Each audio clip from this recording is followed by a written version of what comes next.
Hello, my Teaserking family. How the heck is everybody today? I am fine.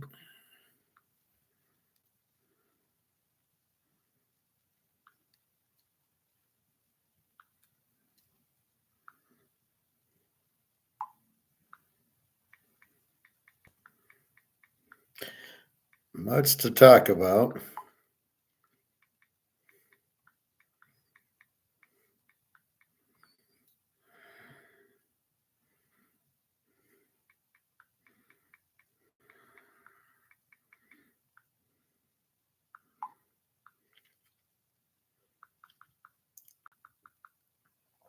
Anyway, so we'll start with our gold. And we've got 2371 right now, 2300. Silver. Come on, silver. Sometimes this gold, here we go, 2726, up 17. So we're up 17, we're up 3. No real 10 o'clock drops, but see at 10, well, let's see. The 10 o'clock drop happened at a 9, and then it dropped a little at 10, and then it went way up at 11, and then dropped from 11 to 130, and then immediately spiked up. So you can see where the derivative shorts coming into play, and then they quickly buy it up. Again, there is no selling of gold going on or silver. There is none going on. It drops because of derivative of paper gold. We're still in the paper gold world. Nobody in their right mind is selling gold. And for two very good reasons. One,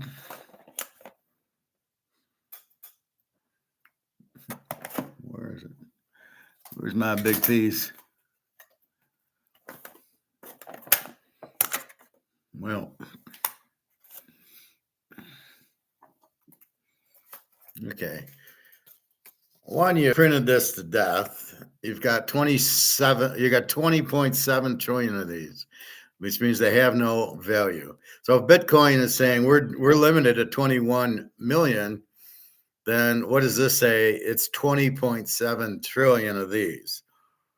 Why is Bitcoin saying they're limited? Because they know the less you have, the more they're worth. The more you print, the less they're worth. So if you're in this, you look for safety, you look for gold and silver. So you're out of the paper, and that's what all the central banks are doing. China, Russia, India, they're all going into jewelry. They're all going into gold coins. They're getting out.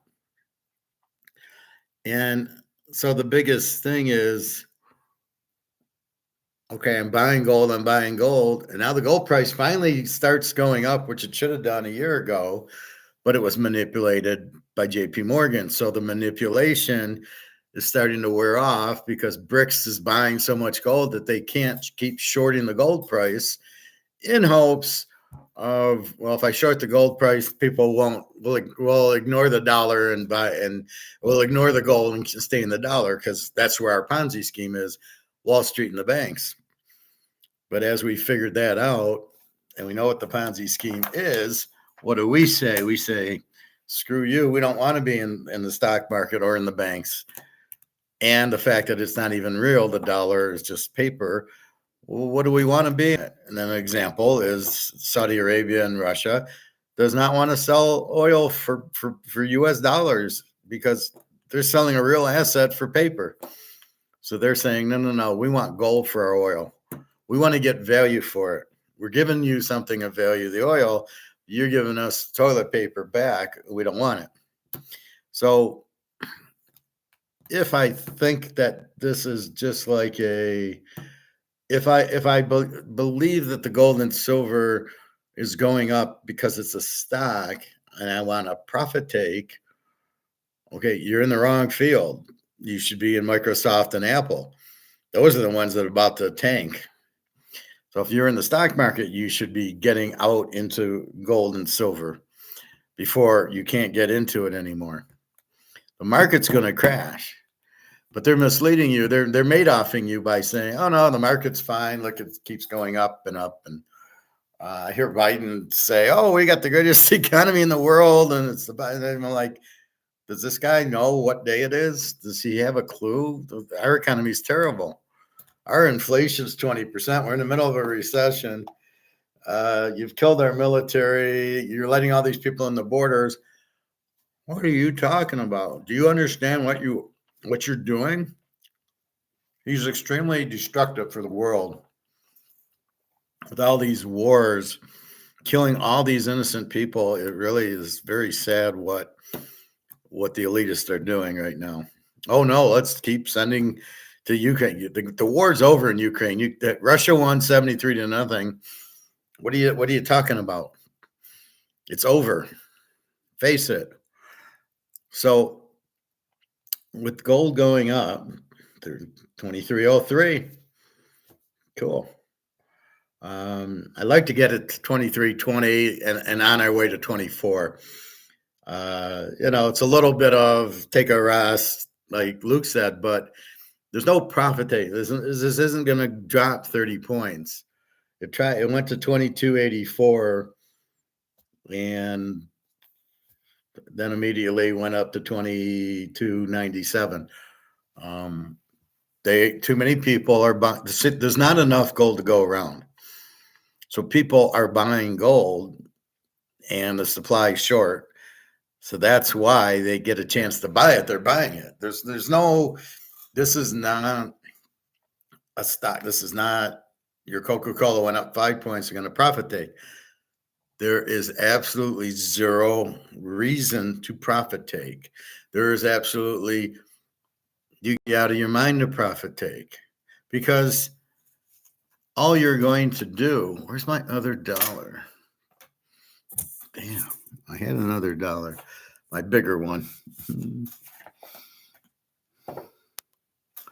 Anyway, we'll show this. People will get the idea. So you got out of this because they printed 20.7 trillion of these. And you realize I got to get out. And the only place to go is gold and silver. There's no other place. A Rolex, a Mantle card, gold and silver. So with knowing that, the price starts going up. 2302. I don't know when I bought it. This cost me $500 when gold was $250. So it was in the 90s. I bought some coins with it, and then a lot of coins probably at 16, 17, 1800.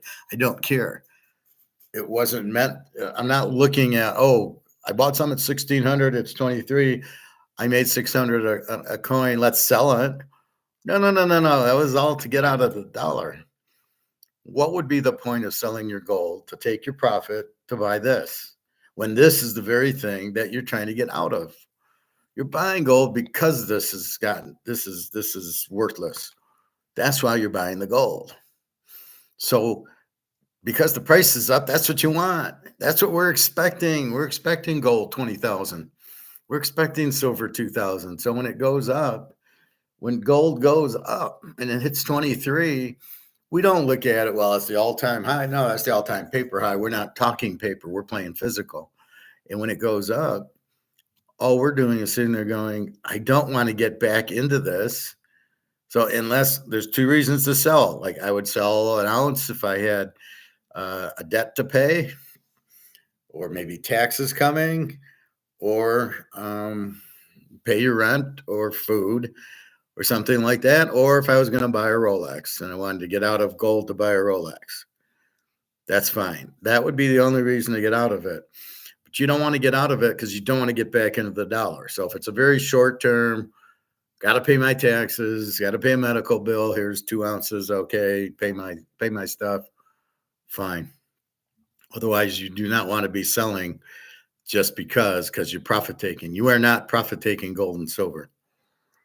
Not at these points. When it hits 20,000, I still won't. It's still, there has to be something tangible to get into. I'm not going to sell a $20,000 ounce of gold for this. I'm not going to sell it for this. I might sell it if I can get a gold back BRICS currency. Okay, I could, then I'm in gold backing. Okay, then I will take it.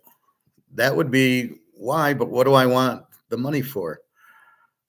Maybe it's easier instead of gold. Okay.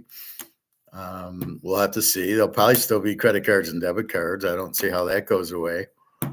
Because it's convenient. Why would you get rid of convenience? For what? Digital? Digital is not convenience. It's a pain in the ass, especially if you're receiving funds.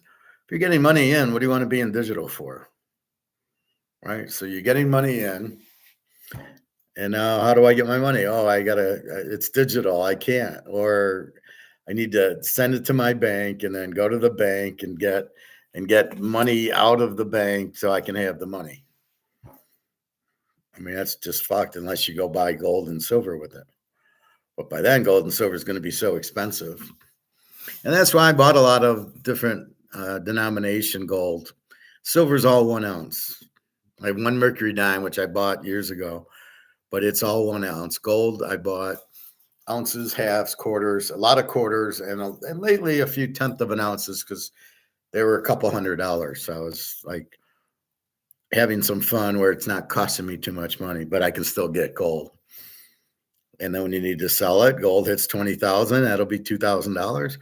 And it'll all be in perspective of what costs what. As the inflation hits and the money goes down, the value of your gold, they got to get rid of the dollar because it won't buy anything, right? You'll need the wheelbarrow to get the milk. And you're sitting there with gold and silver, you're fine. But how do you use the gold and silver to buy the milk, right? That's what everybody, we got to barter it. No, you don't have to barter it. You go to the grocery store, you're not going to a farm. So we'll have to see. We'll play that as we get to it. But where the hell did my little dollar go? Anyway, 2304. Here we go, Bobby. This is key to end over 23 today. And again, it's gone up every day and it's up $6 now. So it was kind of waiting and it was down. It was 2280s. Now, boom, 2304. We're really on a move. And silver's 2715. Silver's dicking around. It should be 28 today, but we'll see. Anyway, I have no thought of selling an ounce of gold at all. I just assume put a bill on my credit card. I got taxes due. I'll put on my credit card. I don't care if I owe my credit card. I'll never pay them anyway because the money will go out and then you won't be able to pay it. The credit card will go to zero because the money will go out. Right? When the money has no value, how do I pay my credit card? So it ends up just being written off. All the debt gets written off. All the assets get written off. Your house goes to zero.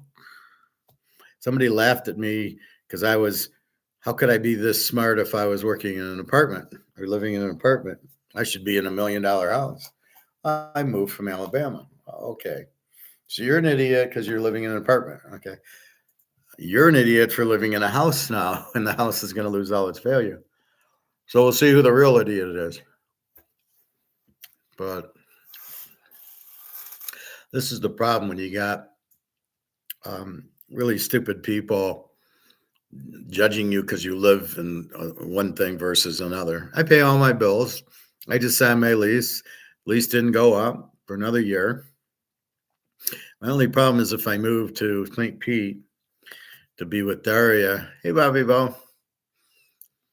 I got gold at 2303 and silver 2716. Gold was 2303. So again, you're looking at the COMEX. Look at gold price. Look at the price. But yeah, it's holding up nice. I'm expecting 29 by the end of the week. Well, it's Thursday. I'm expecting a big day tomorrow. I didn't go to the gold store. I'll have to do that tomorrow. I don't know what I'll get. Maybe if I can get a quarter ounce for, it'll probably be 600, fine. And maybe a tenth of an ounce if it's 250. That's fine too. Silver, yeah, it's like, see, now what we're going to do, Bobby, you're going to take, silver's going to go 10 to 1, which means, so as we see gold here nicely at 2,300, 10 to 1 means silver's 230. And then you're going to take 10 ounces of silver and buy another ounce of gold. And because we're paying $25 an ounce for silver for $250, we get a $3,000 thing. Yeah, I hear what you're saying, and very true about people just judging an individual because they live in an apartment, BS a house, and all this BS. It would be more of just social conditioning. Well, I feel that, listen to what I say. Don't judge me because I live in an apartment. I used to live in a $400,000 house when I was married, but I got divorced, so I moved out. But did that make me smarter because I was married living in a house, or because I'm now divorced living here? I got my master's when I was married. So are you judging me on the surroundings, or are you judging me by what I'm saying? Gold's going up. Oh, okay. And then gold goes up. Yeah, I guess I know what I'm talking about.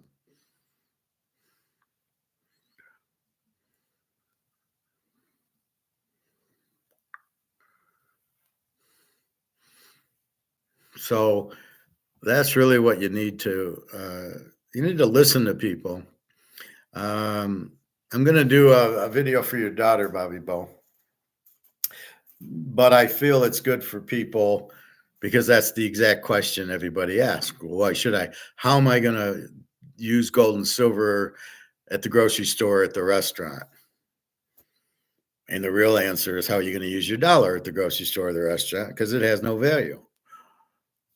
And you can see nobody wants to take paper dollars, which I don't understand. So they'll take debit and credit cards, which are paper dollars anyway. It's the same thing. So I think it's an important video to do because I don't think that she's in a position to listen to you, but she'll listen to me. If you make the argument correctly, they'll listen. And it's very important she understands, because she's about to get killed too if she doesn't go out and buy some silver at $29 an ounce, because she can't, without understanding the dollar's going to zero. Yeah, you won't get it, but you've got to understand that. But they won't understand that. And that's when you bring in the Roman Empire and say, well, I'm sure the people in Rome didn't expect anything.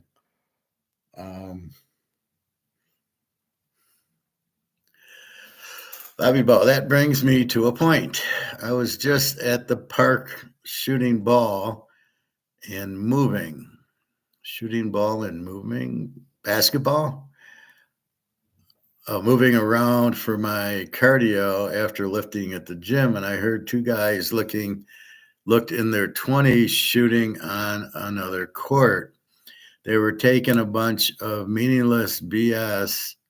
Well, they were talking a bunch of meaningless BS, such as another friend they knew that unfollowed them on Instagram and how many followers this and that person has. Sounded like a bunch of gossiping women.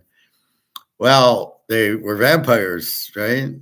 Because they're draining your energy. So you're overhearing vampires talk to each other. And that's the problem. This is the problem. All the young people are so worried about Instagram and who got liked and who's followed and who's this and who's that. I mean, go try talking to them about gold. Do you guys own any gold? They look at you like you're from Mars. Shake my head. I was sitting and hearing them, feeling like I just wanted to get the fuck out of there as soon as possible. Lucky I had my AirPods, so quickly put them on and stood in my own zone shooting. Yeah, well, that's where you got to be stoic, and you got to just, I mean, I'm at the pool and I don't listen to anybody. I don't pay attention. I was at the end of the swim. You have, you take a shower, you got your bathing suit and it's all wet because you washed it in the shower. And then there's a dryer. So you put it in the hole and then you push the lid down and it spins it for like, I don't know, a minute, 2 minutes, something like that. So I go do that. And some guy behind me says, "Excuse me." I didn't pay attention. I'm thinking, what do you want? I'm drying my suit. What you want to go in front of me? Like there was nothing I could answer him with. So I just ignored him. I stoicked him. And then he said, "Excuse me," again. And then I just gave him like, and just like, "I hear you, but what the hell do you want me to do? I'm drying my suit. What do you want? What is it that you would like me to do? I'm drying my suit. There was no line. I put it in. You're waiting to use it. So wait to use it. Wait till it's done." But I didn't say a word. I just gave him a look. I just gave him, and then I finished and I turned around and I went and got dressed. I never said a word to the guy. And the guy saw my look and he shut up because it was like, what is it that you want me to do? Do you want me to stop drying early and then let you use the dryer? Like, who are you? Are you an elitist? Are you Bill Gates? Am I supposed to take orders from you? Am I supposed to drop everything because you're a liberal and you're good and you want to use the dryer too? Is this what you're trying to say? And I'm trying to say I don't listen to liberals or elitists. I don't listen to them at all. I barely listen to anybody, but I certainly don't listen to you. Like, if I was going to speak, I would have said, "Who the fuck are you to talk to me like that?" I had one guy, I was getting dressed and he like, wanted me to move over so he can get to his locker. And I said, "Who the hell are you? When I'm done, I'll move. Till then, I'm not moving. I'm here first." And I says, I don't listen to fascists or something like that. Like, you're a Nazi. Like, I don't listen to you type of people. And I just kept on getting dressed. And now nobody bothers me. It was the greatest move I've ever done. It was nobody wants to get in my way. So that's when you stoic. But since they weren't on your court, you just have to ignore what they're saying. You can or just say, "You guys are a bunch of vampires," and they'd go, "What's that?" And, well, you never shut up and you don't talk about anything. So you were vampired, Bobby Bo, unfortunately. And that lady in the hot tub was vampiring again, but I sat on the other side. I didn't have to listen to her. So I go in, I do my bike, I go in the pool. And that's it. And then I come home. I stop for a couple of pieces of chicken for lunch. And that's it. I'll have a hamburger with my omelet tonight for dinner. And so it's not holding 2,300. It's back to 2,290, 2,299. So we need it to like get to 2,320 and then on our way to 24, which is happening. So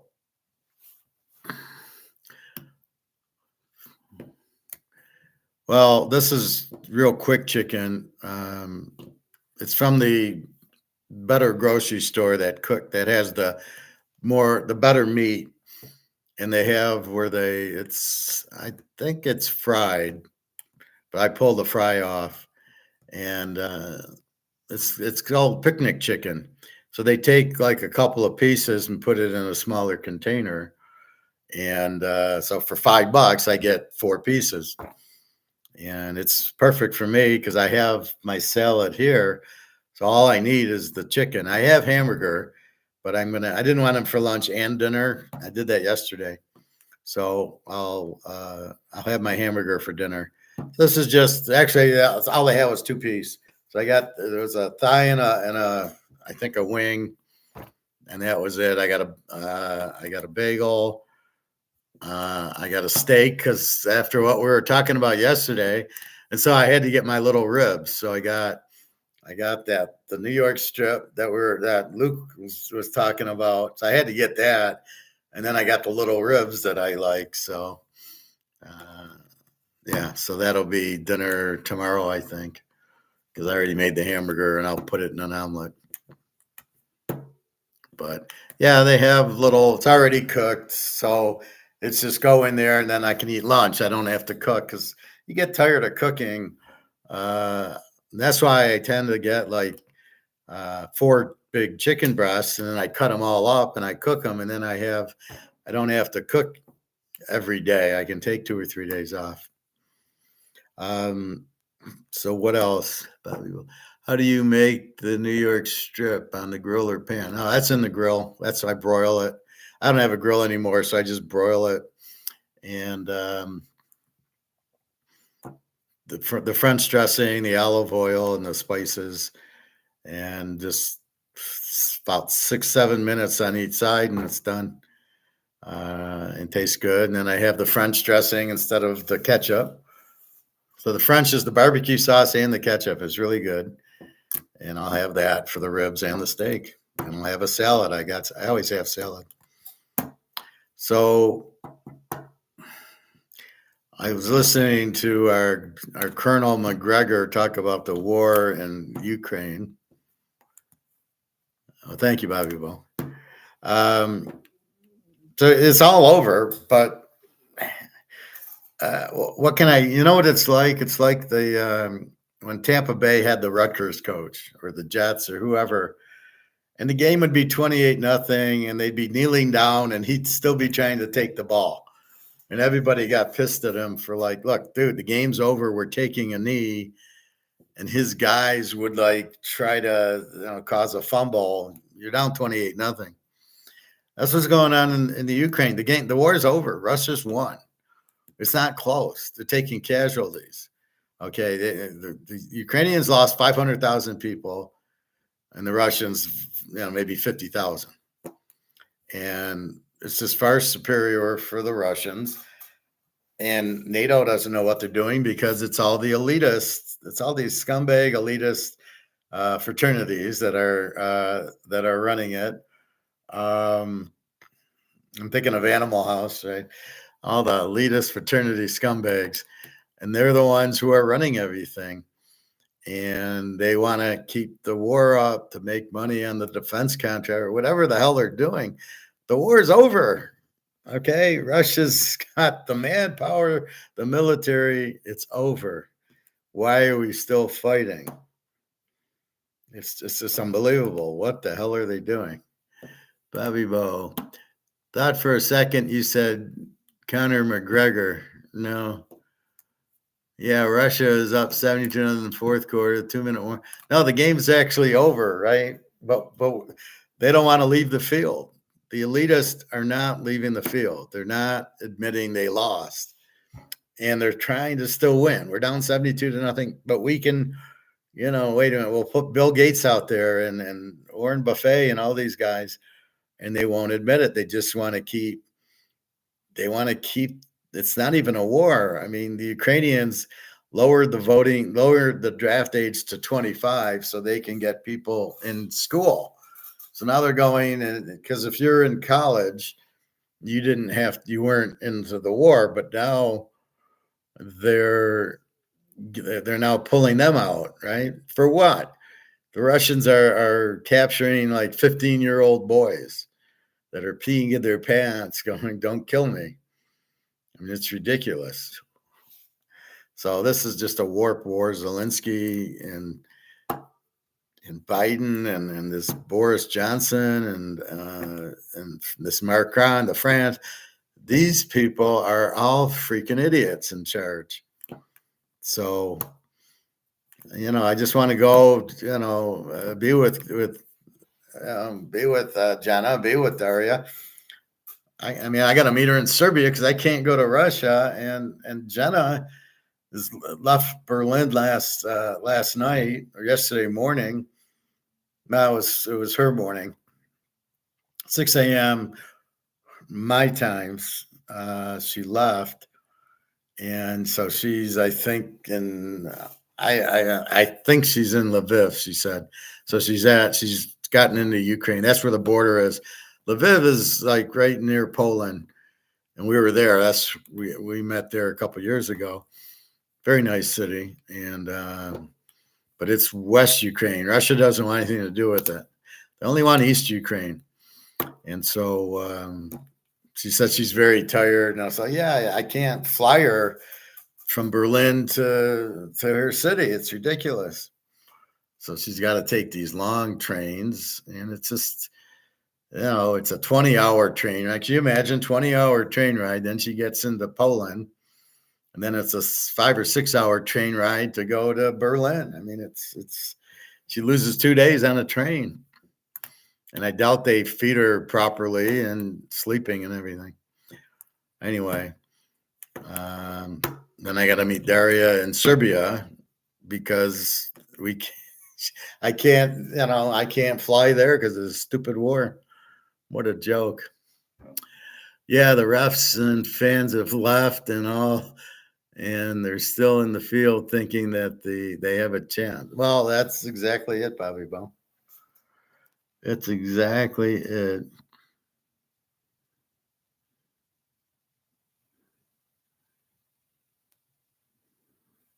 See, it's funny when you watch the gold price drop a little bit, you know it's just derivatives. So as I initially was saying, nobody's selling their gold to buy dollars, so it's all derivatives when it goes down. And then I guess it's people buying. I don't know what's pushing it. I guess the central bank's buying it, or India or China. 2708, 2295. But yeah, we don't need to look at it every minute. So what do we have? We have basketball. Let's see what that is tomorrow. That's Saturday.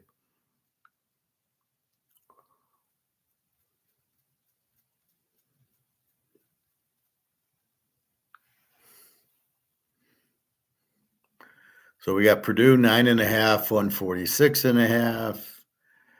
And we got Connecticut 11.5, 161.5. So I don't trust Alabama with the Connecticut's defense, although it could be high scoring because Alabama can score, but so could Illinois, and they didn't get anything. They score 80 a game, and they got 50. So I'm just taking Connecticut, and I'm taking North Carolina State getting 9.5. Big difference between Purdue and Connecticut. So those are games at 6 o'clock and 8:50. Why do they play so late on a Saturday night? It should be 4 o'clock, 6:30. Why do you need a game at 8:49? And the fact it's on TBS, why is it on TBS? I don't have TBS. I can get TNT, but I don't have TBS. So you're showing two games that nobody has access to. Good job, boys. Or we're all supposed to run out and buy TNS or TBS. Big mistake. Bobby Bo. Yeah, and the lights have went out in the stadium, and the Ukrainians are still on the field in full uniform. Well, with all joking aside, they've taken out the power plants. So now it's darkness there. I asked Jenna, does your son have darkness? Do your house have electricity? She says, well, we'll have rolling blackouts.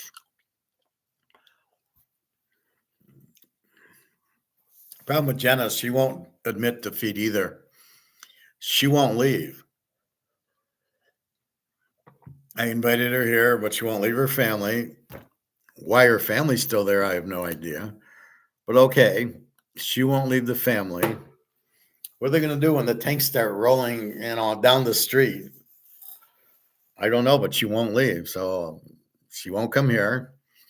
I can't control that. All I do is invite her, and she won't. And that's why I talk to Daria more too, because what do you want me to do, Jenna? You won't come here, and I'm not about to go to the Ukraine and watch tanks roll down the street. I don't have that much gold to pay off all the soldiers. So I don't know. I just am like, be careful, be safe. She's going to drive 20 hours through the Ukraine to her house. Yeah, there might be a few Russian tanks that you're going to come in contact with. Anyway, it's not good. And she won't listen, though. That's her problem. Just like when I tell her, your high blood pressure's from your drinking. Stop drinking. Oh, no, it's not. It's from the weather. Okay, I'm an idiot. Yeah, you're right. Everybody else gets it from drinking, but you. But you can't talk to her like that. You're trying to be stoic, but you're trying to like go, how do I explain to stop drinking? Yeah, so your girls definitely won't get along. Well, professor, not only they'll fight over the professor, but their countries are at war too. Yeah, well, Daria's scared from what happened in Moscow at the mall. She says it's scary. Apparently, Jenna's not scared of anything because she'll go drive through the Ukraine, right through a war zone to get home. Um, yeah, it's yeah, I won't think they would get along. They're a little different. Jenna's very strong, and it seems like Daria's more. She gets scared of a lot, but that's okay. I can handle them both, but yeah, it's I'm not trying to get along with. I'm not trying to get them to get along with each other. Just me. Um, so that's college basketball. Um, Watching The Gambler a little bit more, watching Rounders a little bit more, and the difference is, um, like I said yesterday, in The Gambler, he wants to gamble. He doesn't want to win. He wants to gamble. When he's got a cold streak, he keeps playing it. When he gets a hot streak, he leaves. He quits. Exactly the opposite of what you're supposed to do. You win 3 games in a row at the back rack. Where the hell are you going? You don't leave till you lose. You hit a 18, you hit a 3 at blackjack. Where are you going? You're there for a week. You're not leaving that table. But when he's losing, he loses the basketball games, 15,000 apiece. Then he bets 50 grand on the Lakers.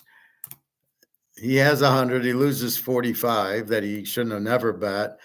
Leaves him 50, and then he goes and bets $50 on 50,000 on a Laker game. What are you doing? Why not 5? I want the action. Okay, bet $50. I mean, why 50,000? And then when you lose it, you still owe the other guy 44 from that you owe in the first place. So I mean, that's where you've got to understand. There's 2 types of people. There's the type that want the action and the type that want to win. We want to win. That's why I'm a little strict, and that's why when some people come on with their picks, I don't want to hear it, because we're here to win. And I don't know unless you can give me a reason why you like this game. And I gave you trouble with it last year with LSU, Florida State. And I says, why?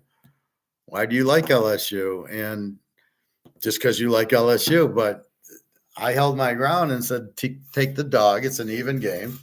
And Florida State was the dog. Take Florida State. And they won.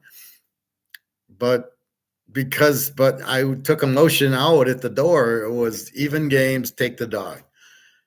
And that's where I'm playing to win, and you're playing for the excitement. You still want to win, but you're playing because you're LSU. And I understand that. I liked LSU too, but not in that game. More so maybe against Alabama, but we had that pretty big. The lock LSU Alabama over. We had that pretty good.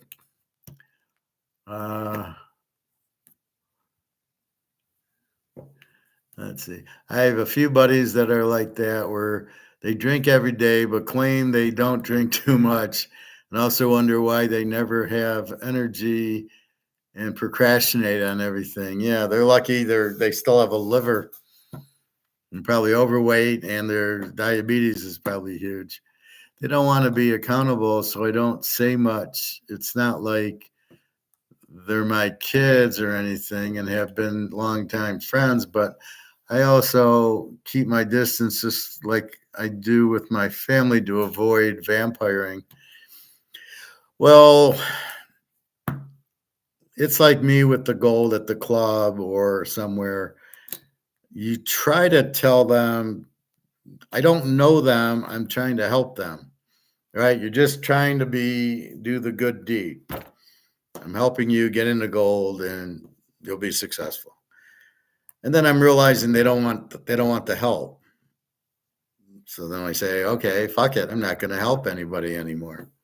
And I don't. So now I don't go up to people and going, so now I've gotten to the point with the Stoics, I don't even talk. I just sit there and I got this really smooth look on my face, very confident, very comfortable. And I just go and I'm in the hot tub enjoying, and I get out and I go shower, and then I come home and teach. But it's not, will they accept the thing? My friend Alyssa, she does a lot of drugs, and I worry about her. And I gave her a quarter ounce of gold 5 years ago. And she's with her boyfriend, and they're always fighting. She hates him. Um, but they have a kid together. So she's dug a big hole for herself. So now she's, still with the drugs. And I said to her, well, that's why I gave you gold, but didn't really say anything. Was hoping instead of buying drugs, you'd buy gold and you'd be retired right now. You don't understand. You'd never have to work a day in your life if you would have bought the gold instead of the drugs. The drugs last you 2 hours, the gold a lifetime. And with all the drugs you bought, you could have been buying at least half ounces of gold and retired. So, but I said I didn't want to force it on you. It had to be your decision. So I had to show you the gold, and then you, instead of buying that, getting high, bought the drugs, and now you're not working, and you could have had all this gold, and that's the problem. So I agree with you, Bobby. You can only tell them so much before, you know, they've got to they almost got to come to you. It's like with Daria. I kept texting her, "You okay? Are you okay?" And I kept saying to myself, "You got to be stoic. All you can do is text her, 'Hi, how you doing? I love you.' Her to text back is up to her." But I did say in a nice way, "You're driving me crazy because I'm in America, you're in Russia, and I don't hear from you for 3 days. I don't know what's going on. You with another guy? Are you kidnapped? Did the KGB get you? Who knows what's going on?" And she says, "I got it now." So yeah, I got a text in the morning, and another one just before class. And the daughter's got a fever, so I said, "How is she?" And so she's updating me on that. But I think I finally got through to her. But like I say, so this is the problem. You can't force somebody to like you, or you can say, "I love you." If they don't say it back, you can't make them. There's nothing you can do. So you just got to be stoic, and you can only control you. And that's what we do with the gold and everything. We can't control your daughter, Bobby, to buy gold. We know it's the right thing to do, but we can only expose her to it and say, "Do what you want." And that's where we're at with her. Um, but that's the way a lot of people are. They don't really want to be told. Silver's tanking 2687. What time is it? 3:30. That'll be back. Again, it's paper, it's derivatives, knocking a price down. That's good. I'll go buy some silver tomorrow. But again, these are just derivatives. Nobody's selling it. Tanking. Oh shit. Don't worry, Bobby Bo. It's temporary. I mean, because there's no profit taking. Who's taking unless Comex takes some sort of profit here? They're just selling their gains, but I don't know that they normally are shorting it. But we'll say 26.87.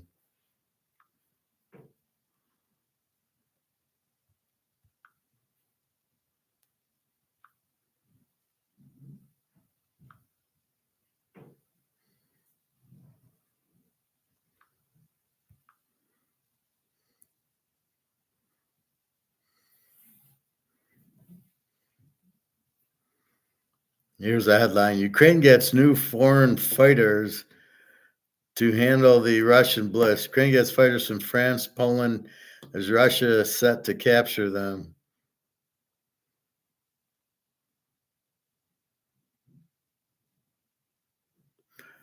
I mean, they're all going to get slaughtered. Putin's already said if the Poles or the French come, what are they doing? So it's 73-0. The game's over, and here come the French and the Poles to what? How many is sending over? Why are we prolonging the war? What is the point? See, that's the point. The war's over, yet they get fighters from France and Poland. I mean, this is just now that's a headline. I don't know how true it is and how many. What do you got? 25 guys coming to help fight, and Russia will kill them.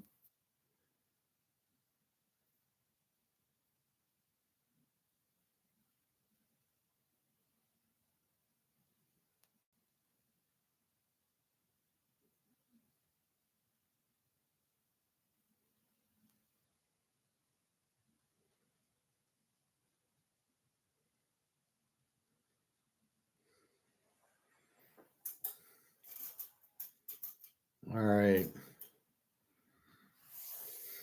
So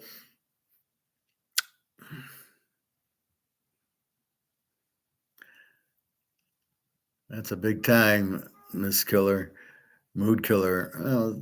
It's just for temporary. It'll be back up in a few 5 minutes from now. It'll be over. Don't worry. I was just cooling down from the workout. Now I'm working up a sweat again. Since she said silver's nosediving, it's down 10 cents. Um, don't worry about it. That's why we don't look. Again, it's paper. We're not really looking at paper, and it's a little early. We're not really. I won't look anymore. We won't really. Gold's different because gold is. They're not really doing the derivatives to keep gold down too much. A little here and there. They're trying it, and it's getting bought up. Silver's a little bit different. It still could be put down by derivatives, but I think we'll see that. I'd like to see it hit 30 already. Luke is probably going crazy at right now, seeing the prices drop.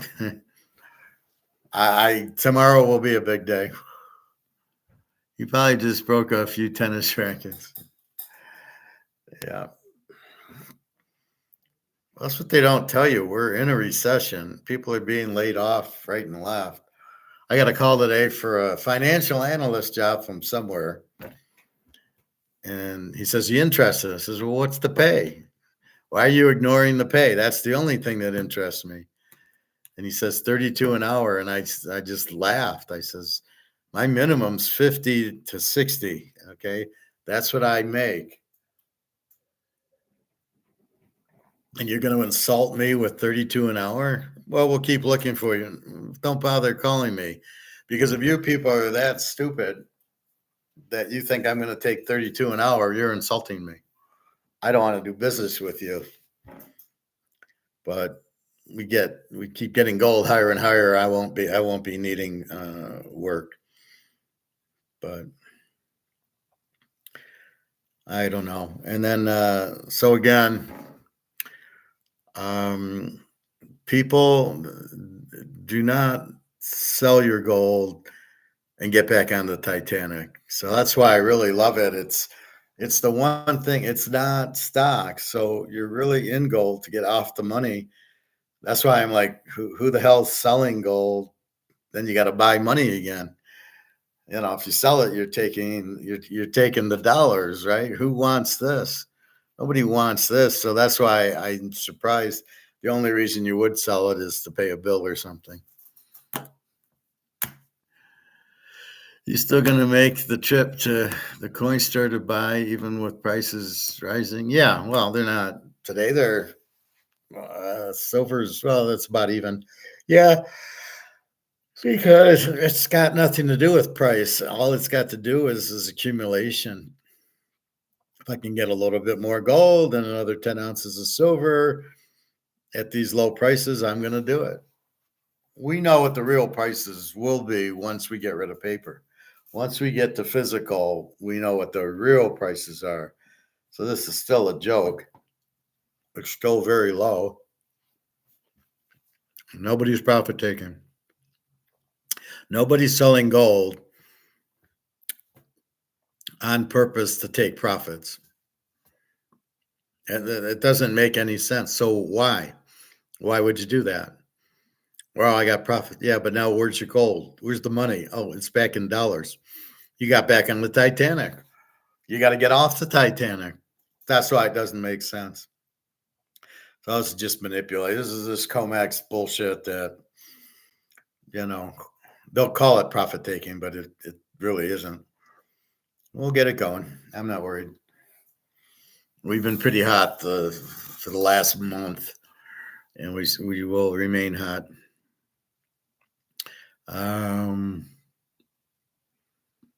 Let's see. So people have to understand things, right? So you got to understand why you're doing what you're doing, and most people don't.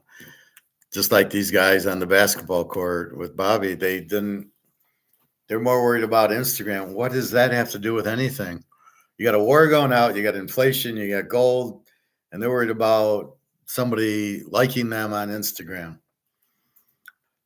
Yeah, this is why it's very hard to talk to young kids right now. They're all learning communism. School is now, you're not learning capitalism in school, free market enterprise, Adam Smith. You're not learning any of that.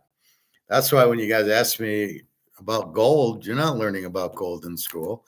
You're not learning about the free hand, invisible hand. All you're learning about is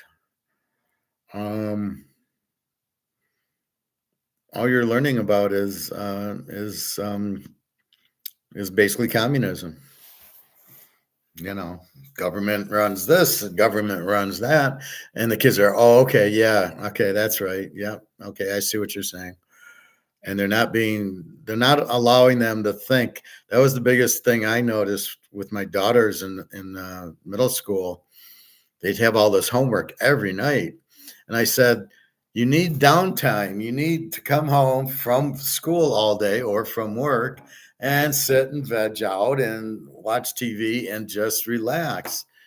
And they're not giving the kids time to do that. And I felt bad for the kids because I'm like, well, what's with all this homework? And it was to keep the kids from really being able to think when they got home. We'll just keep them busy. And just do whatever we tell you, and don't have your own thought. And that's what I got out of it. So I'm very, very ridiculous about that kind of stuff. I just don't get it.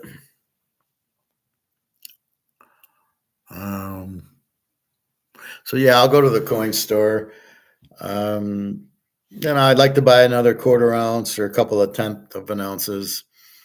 If I can, if he's got, and probably a lot of people are selling because they're stupid, unless they, but most of the people who sell to him need the money for bills.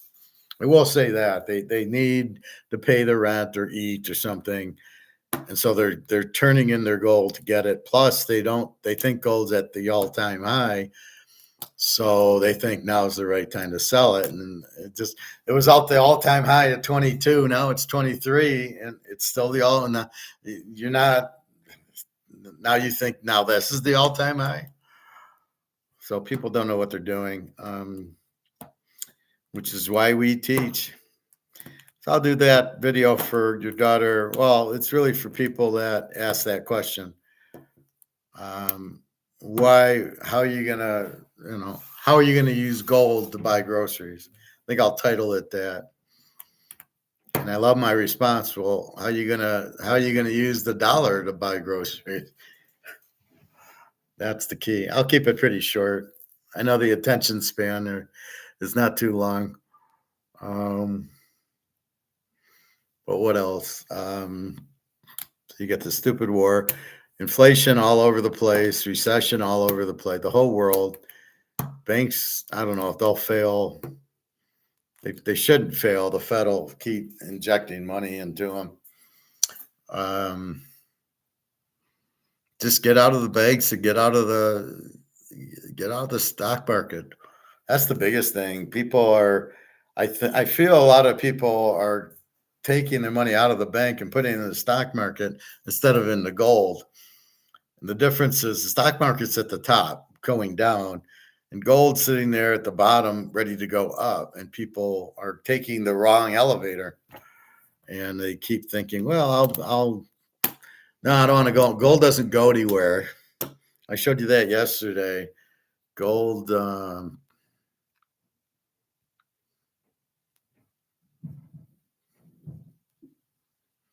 in the last 30 days, it's up $149 or 7%. It's having a rough day today. We're going through a downward Fed interference at 3 o'clock. But it's really only down from 2303 to 2287. So it looks bad, but it's not. Silver 2674. So if we notice, silver does the same thing. See, it's the exact same time frame going down. So it's 27.27 down. So it's down 50 cents, but it's misleading. It's really you still with us, Bobby? It's just a derivative being sold and there's no support, and then it'll hit support and then it'll start going back up. But not to worry.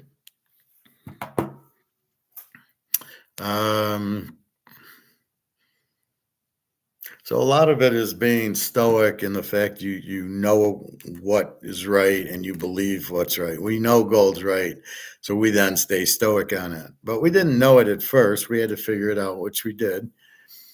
And that's the key. Now we realize nobody's going to go back on the Titanic. And then we realize COMEX is just derivatives. It's paper going down. Nobody's selling their gold. So it's not like all these people are in line selling it. It's just the derivatives are dropping, but they'll get eaten back up very shortly. Right. So you can see how quickly it drops and then how quickly it'll rise. But it's stupid. We got Mark McGuire tomorrow without the guest. I got to write in on him that we're not comfortable with the guests he's got on. We don't know who they are and why should we listen to them? And most of them are idiots anyway, which is the problem with having guests. So you can't do that. Anyway, so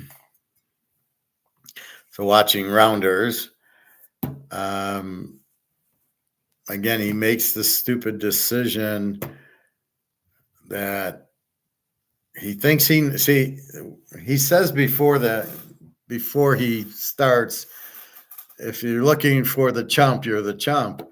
And then he says that the key is to not play your cards, to play the other person's cards. And what does he do? He plays his cards and not the other person's cards. And he doesn't notice the guy eating the Oreo cookies, which are a dead giveaway, but he just doesn't pay attention to that. Meanwhile, when he's in Atlantic City, he said, oh, yeah, they tug on their mustache or their ear or their hair. Oh, we catch everything. Except for a guy eating Oreo cookies in the middle. We don't catch him. So it's again, he's thinks he's smarter than he is. And he plays the hand totally wrong. Guy checks the aces that he bets into him with ace nine. And then the ace nine hits. And he doesn't know, the guy, I think the guy, no, he Yeah, I think the guy checked to him, and then he's worried about checking that the guy I can't check or whatever. Um, and then the turn comes and they both check. So he can check on the turn, but not on the flop. And then the last card, all of a sudden the guy's betting 15,000, and you're not asking why. Well, he's obviously going for the flush. What are you talking? Why would he go for the flush? With a pair of nines out there, not in Hold'em, you don't bet a lot on a flush. Not with a pair out there.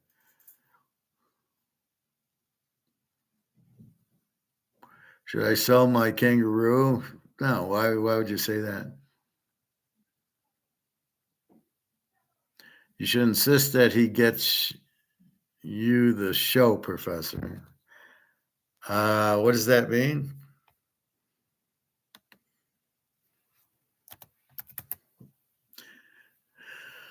You should insist that he gets you in the show. Oh, Mark McGuire. Well, I've written to him a few times, but I don't hear from him. I don't know. I think they might pay these guys. I don't know. Um, I don't know the advantage to having a guest because there's no guest I could have that would be as good as me. So I don't know why I would want a guest on my show. If it's Egon, I simply show an Egon video saying, "Look, here's what Egon said." I don't need him to be a guest because I already know more than he does anyway. So yeah, it's difficult for sure. But they don't want again, I can only say, hey, I'd like to be a guest on your show. I'm an Austrian economist. What the fuck? And I can't make them have me as a guest. So they need to see my show and then they would have me, but they don't. I still think certain people see my show because I'll hear comments like about Ponzi scheme or about a few other things we talk about, Titanic, and I'll hear them on other shows. But let's see. All right, let's see if I can make Bobby happy here. Let's see where we're at.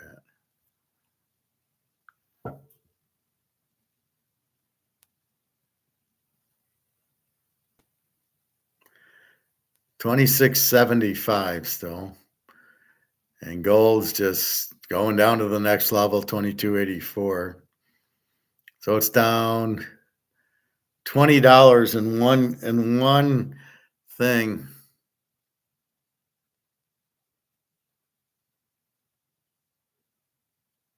Yeah, no, I know you did. I have a heart here, so I can't see everything. It says these stupid gas he puts on. Well, no, that I agree with you. And I like how the guy tries to say they're by popular demand. You're like, what are you talking about? So gold's down to 2283. You can see this derivative. It's a big derivative, knocking it down $20. And you can see the way it runs. It's just down, but then you can see it'll pop back up. But it's 4 o'clock. Maybe they changed the 10 o'clock to 4 o'clock because 10 o'clock didn't have much drop. But we'll see. Anyway, it doesn't matter. It's paper gold. It's paper. It's not physical. But they're almost done with that. And believe me, the Chinese and the Indians are buying it up right now.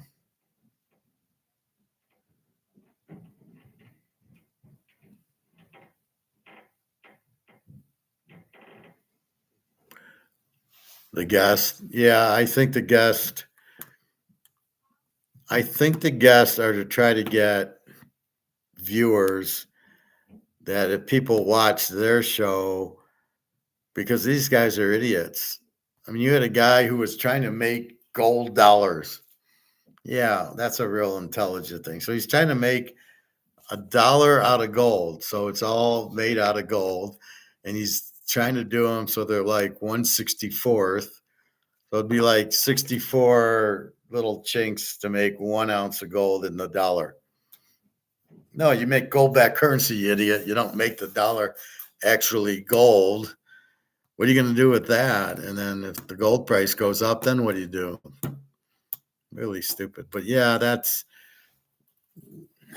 I don't need a guest because I cover so many topics at a better point than anybody else is going to come on and do. And I don't need the guest to come on. But why would you listen more if if I brought a guest on? It would turn me off. So why would I? I don't like when these guests are on anyway. But they don't know anything. They just talk rhetoric, sort of like the Ukraine war. Oh, good. Now the French sent what 500 troops to the 78-0 game that Russia's already walked off with. Here come the French and the Polish. Here's 25 more guys. Come on, boys. Come on and get killed. I mean, it's so stupid. What is it? What are you doing? We can't let the war end. We just can't let it end. We're just going to keep going. We can't end the war. It's just we won't do it. And that's what you have. They just won't end it. They just are keeping it going. I don't know what troops are there. They better get their ass out of there because they're going to get killed in 5 minutes. And all you're doing is pissing off Putin. So I don't know why there's a war in the first place, and then why they keep going with it. But it's too bad. But yeah, so tomorrow we should have Mark McGuire, hopefully an update on BRICS.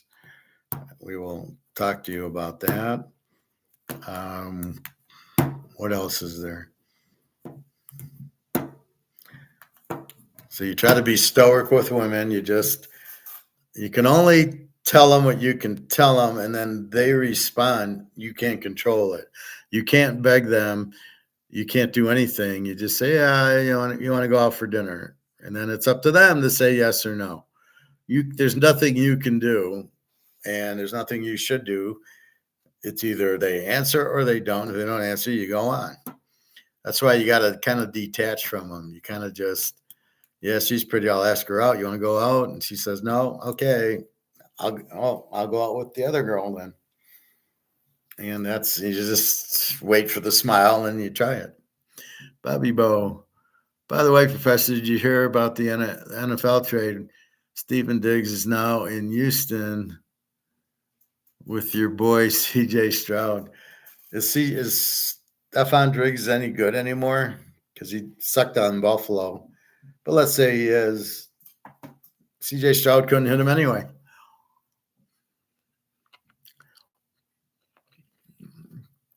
I love this whole mentality of we got to get the quarterback receivers. So what are you saying? The receivers you had at Miami, you needed Tyreek Hill. The receiver you had wasn't very good. And what the hell is he doing on the team? Well, Tag couldn't hit him. He had to hit Tyreek Hill. Or in this case, CJ Stroud, he needs this guy. It doesn't work. It never does. Look at Miami. They didn't go to the Super Bowl with Tyreek Hill. Oh, but KC did. It's such bullshit that you've got to get receivers for the quarterback. Look what the Bears have done. They've gotten 3 now. They've got 2. They got Keenan Allen and this with CJ Moore. And then, I don't know, we'll see who they draft. They need defense or a running back or maybe an offensive lineman. I don't know how bad their line is. I never really buy into any of that. Get the offensive line. That's bullshit. Get a guy from Notre Dame in the 6th round who's a starter, and it'll be fine. You don't need offensive lineman in the 1st round. It's the stupidest move. Like it ever works. Oh, we'll draft the offensive tackle in the 1st round. Yeah, how did that go? Oh, is that why you're drafting first again? Carolina, how did that go? Oh, well, Carolina needs offensive linemen. Oh, so the offensive linemen they had on the team sucked? Is this what you're saying? It's just unbelievable. That's sort of like the war, the football. It's a bunch of teams running around with their head cut off, not knowing what the hell they're doing. We'll draft a running quarterback. Let's pay Lamar $50 million so we can lose in the 1st round of the playoffs. I mean, it's just hysterical. Just know what you're doing and do it. Don't sit there and act like you know what you're doing and you don't. And this draft is a perfect example. Um, Fields shouldn't have been drafted by the Bears in the first place. They moved up and took him sixth or seventh or eighth. 2 or 3 years later, you're giving him away to Pittsburgh for a 6th-round pick. Had you just known what you were doing, you would have gotten a good quarterback where you should have been, and you'd be fine. But no, and then you don't have good coaches. So I don't know. Fields to me is nothing. None of the Ohio State quarterbacks or Alabama quarterbacks are any good, or even these Oklahoma USC, the new coach now. The Riley quarterbacks are never any good. Look at Jalen Hurts. Oh, they're blitzing him now. He lost 7 games in a row. They figured out that if you blitz him, he can't do anything. How about that? Anyways, that'll be interesting. The draft in about 3 weeks. We got the Masters next week. Final Four Saturday, and then Monday night. So it'll be Connecticut and NC State. We wish Nick good luck on his NC State money line, but I can see him beating Purdue, but I don't see anybody beating Connecticut. So you got to do those money lines when you actually think you have a chance to win. So if you make a money line bet and you look around the table and there's nobody there, you're the dope for doing it. I'm just trying to steal the rounders thing. If you look around the table and you don't see the whatever he calls them, then you're the it. But again, he thought he was it, and he pulls 30 grand out. Why are you playing your whole bankroll? These guys don't know what they're doing. You don't play your whole bankroll and risk it on one hand. What are you doing? That's the stupidest thing to do. That's why, what do I tell you guys? Don't do it with football. Get your bankroll. What is it? James Conn didn't have a bankroll. The guy from Matt Damon didn't have a bankroll. He had 30,000, but that wasn't his bankroll. He was just gambling with it all. The bankroll would have been about 20 of that, and then he would not have played the full 20. You play 5 and you try to get it. So he needed to play 5 to get it to 35, or play 10 to get it to 40. But you don't take the whole 30 and risk it on one hand and then not even read the player. Just go, well, I think he's going for the flush because there's 2 spades out and he called. He couldn't have pocket aces. No, he couldn't do that. So this is where these guys are just too funny. Laugh my ass about to have some dark chocolate. You've been having some. Yeah, I always do. I just finished it. I actually got to go to the store and get some more. But yeah, I find I have a sweet tooth after. And that's where I get in trouble having cake and ice cream, because I have that chocolate feel. And that's why I got to keep having the dark chocolate, because it satisfies that without any sugar in you. So we will see. But yeah, just keep eating. Like today, it'll be a hamburger and an omelet for dinner. And let's see if we've made our comeback yet, Bobby Ball.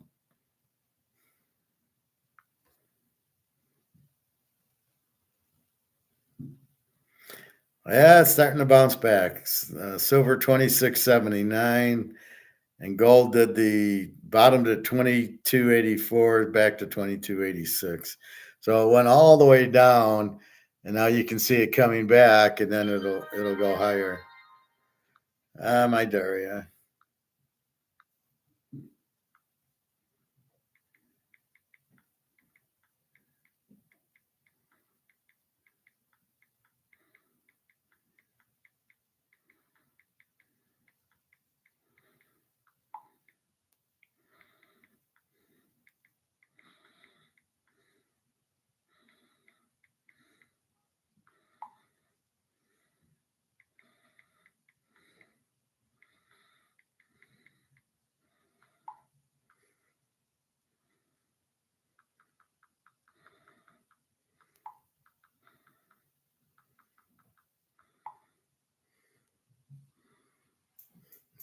They're going to sleep. It's 4:10, which is 10 o'clock. It's 10 o'clock. No, it's 11 o'clock at night there. See, but I do have her trained where she's texting me when she gets up and she's texting me we're going to sleep.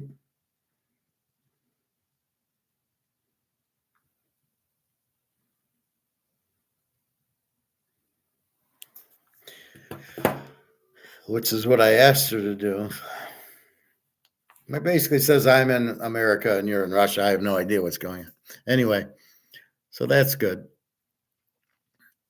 And it makes me believe it's real by her doing that.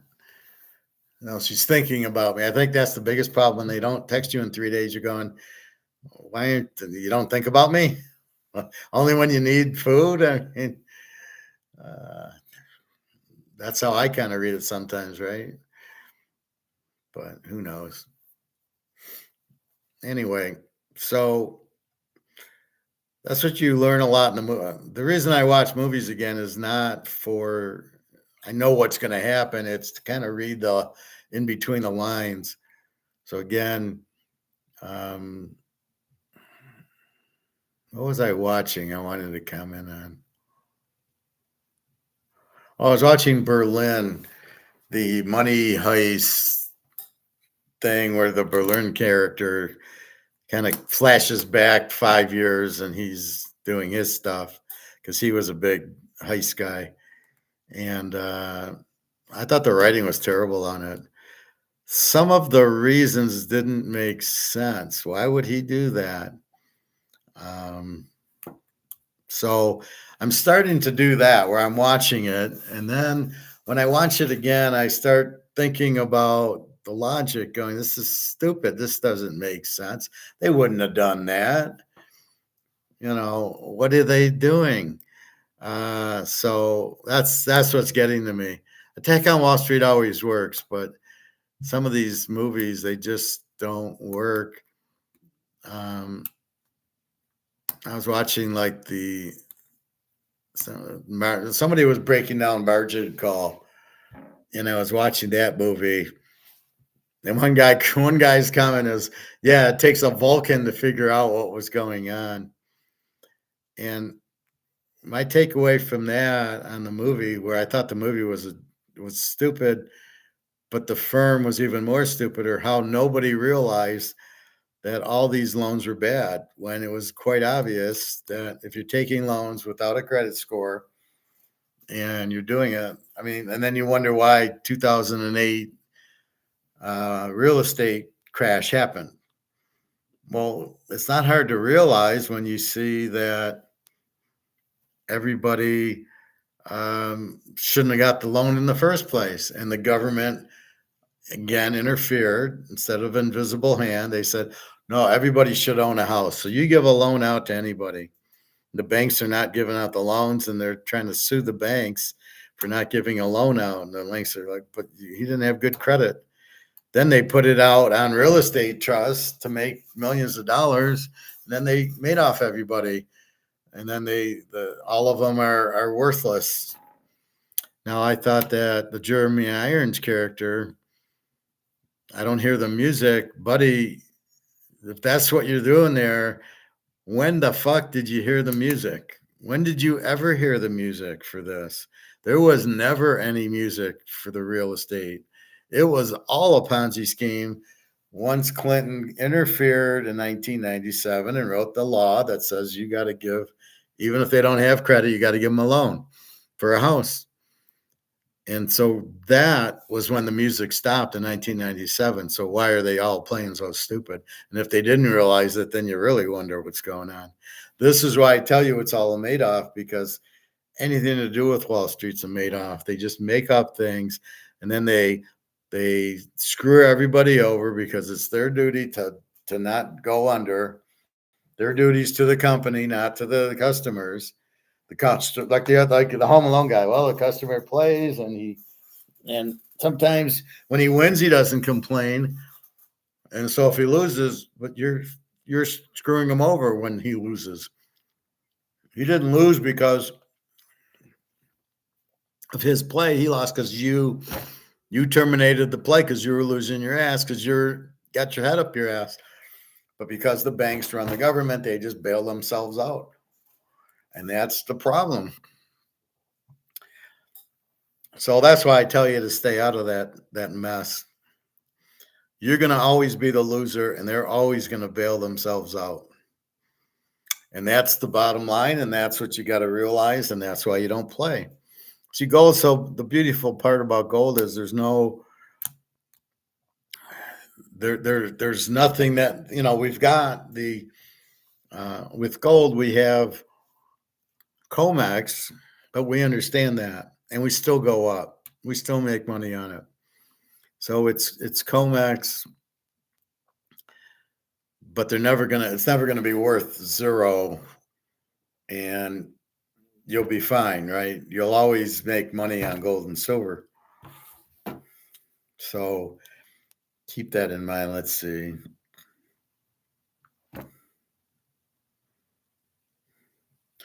$26.87. So it's coming up. It went down. It went from 23.03 to 22.84. So basically went down 20, and now it's 22.87. And silver is back to 26.80. And the thing is, I don't think this closes at 4 o'clock, so it'll come back. But you never have to worry about it. You can't worry about gold because gold's money, and it's never going to go to zero because they can't print it. So once you understand the ball game, you have nothing to worry about in gold. But it's funny how none of the financial advisors will put you in gold.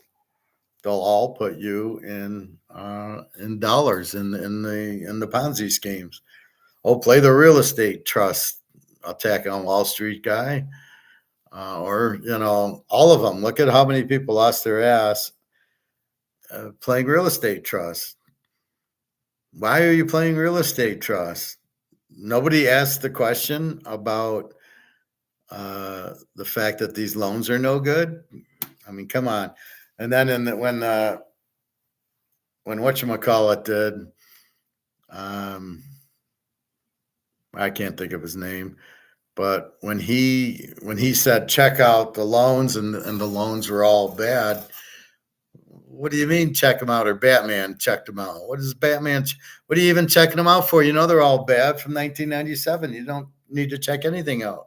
See, that's why I don't do graphs. I realize that there's no point in doing graphs or trend analysis on anything to do with finance because it's all wrong. Because the variables change, which I learned from football. That doesn't matter. You need to do it a different way than with math. Math doesn't work. It never will. So when you see these idiots do the charts, okay, what variables did you use when you do those charts there? Mike Maloney, what variables are involved in the chart that you're doing? Or are you trying to compare the Roman Empire to us? He does one of those where he kind of shows what's happening and stop that. All you got to do is say inflation. They inflated their money to zero and that. And then they keep calling it the basement. They're not debasing the currency. They're not taking the gold out of the dollar. They're inflating, they're printing the currency. All of a sudden, these guys hear these words and they start talking without knowing what the hell they're saying. They're not debasing the currency.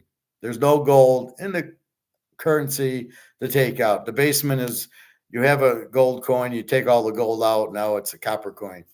That's the basement. What they're doing is printing to death $20.7 trillion. That's called inflation. They're printing it to death. They're not debasing it. We're not doing barter. We're not debasing anything. God, these people, and they talk like they know what they're talking about. That's what worries me, is they talk, and then when you hear that, you go, oh, okay, they must know. Look at the way they made it sound. And I'm like, what the fuck are you talking about? There's no debasement going on.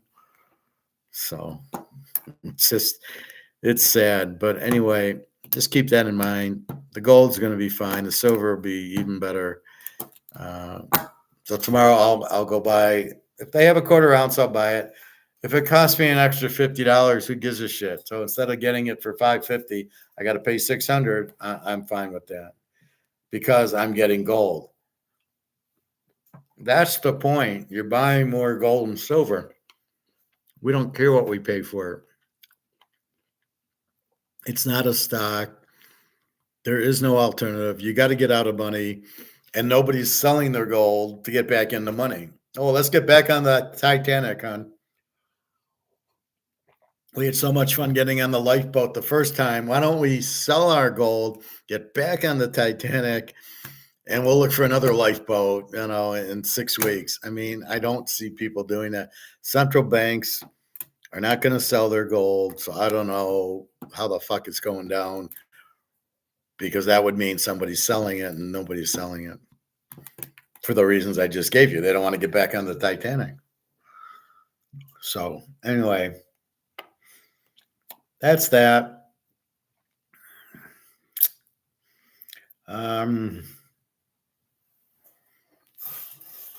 What else? So the whole world's gonna be big time doo-doo with the money, which again is why we're in gold.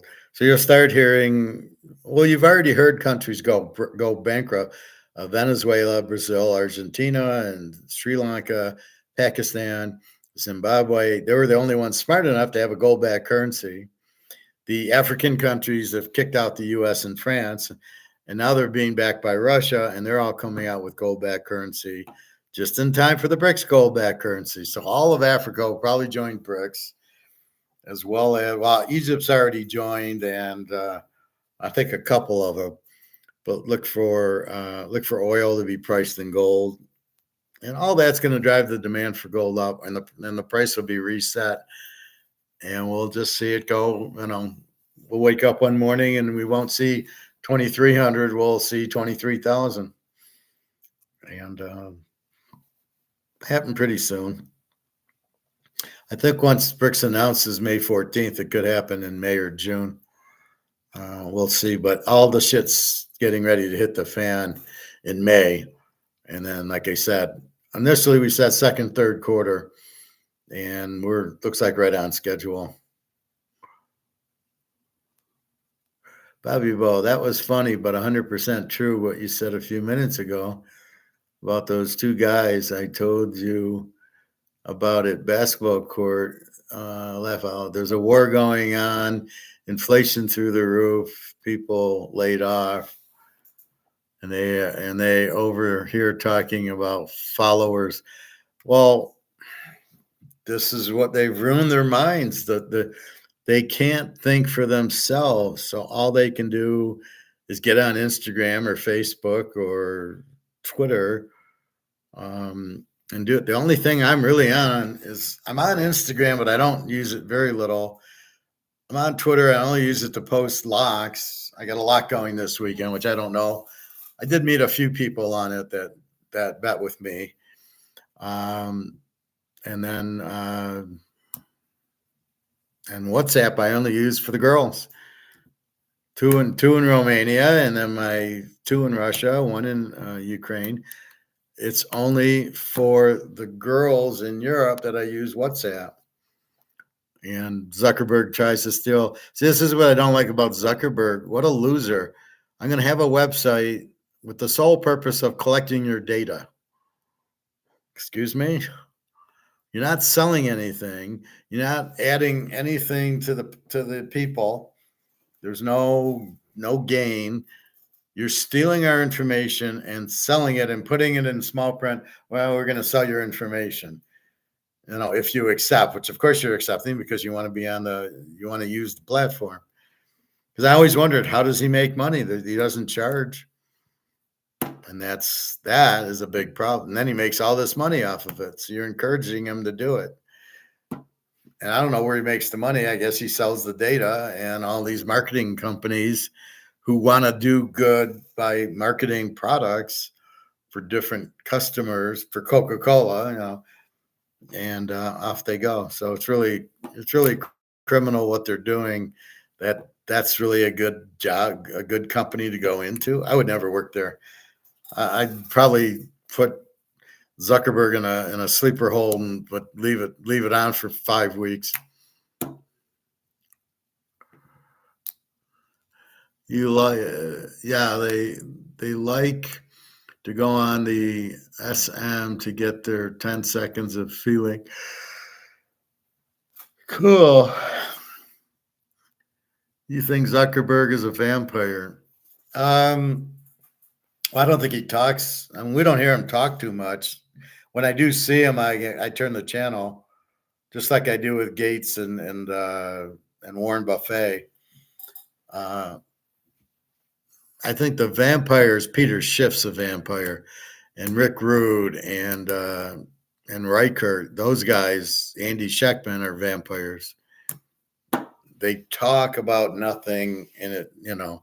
Andy Scheckman talks about the we're selling all these silver ounces. We're selling them.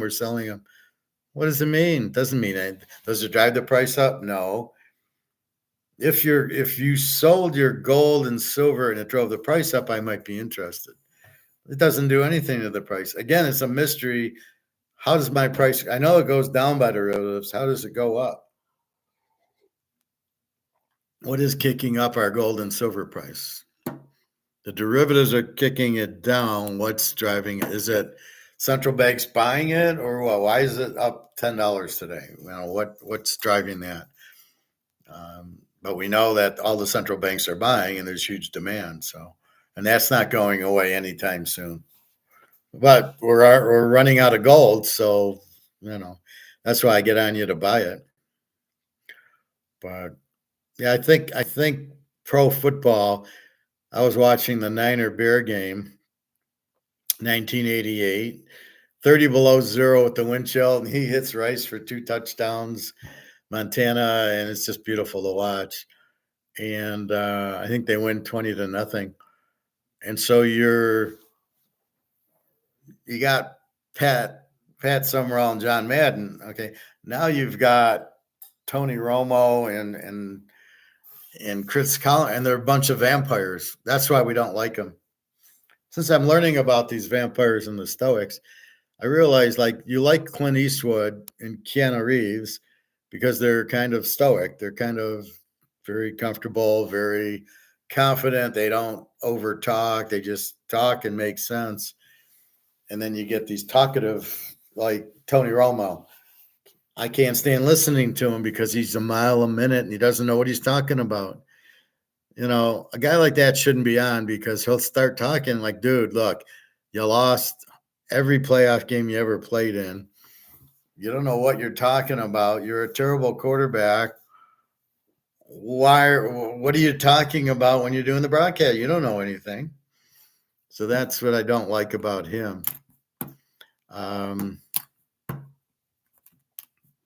But yeah, a lot of vampires out there.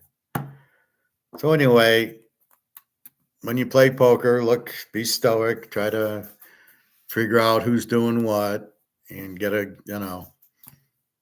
understand the bets. The biggest thing I get is people don't understand the bet. So if I'm sitting there with Teddy ABC and he checks the flop and I bet and he calls and then he checks the turn. No, he pre-flop, I bet he calls. The flop comes, I bet $2,000, he calls. The turn comes as check, and the river comes and he bets 15,000. What did he think he was betting on? Oh, he's betting 15 grand on his flush with the pair of nines out there? That would never happen. Because you don't do that against a pair. You can't bet your flush and straight.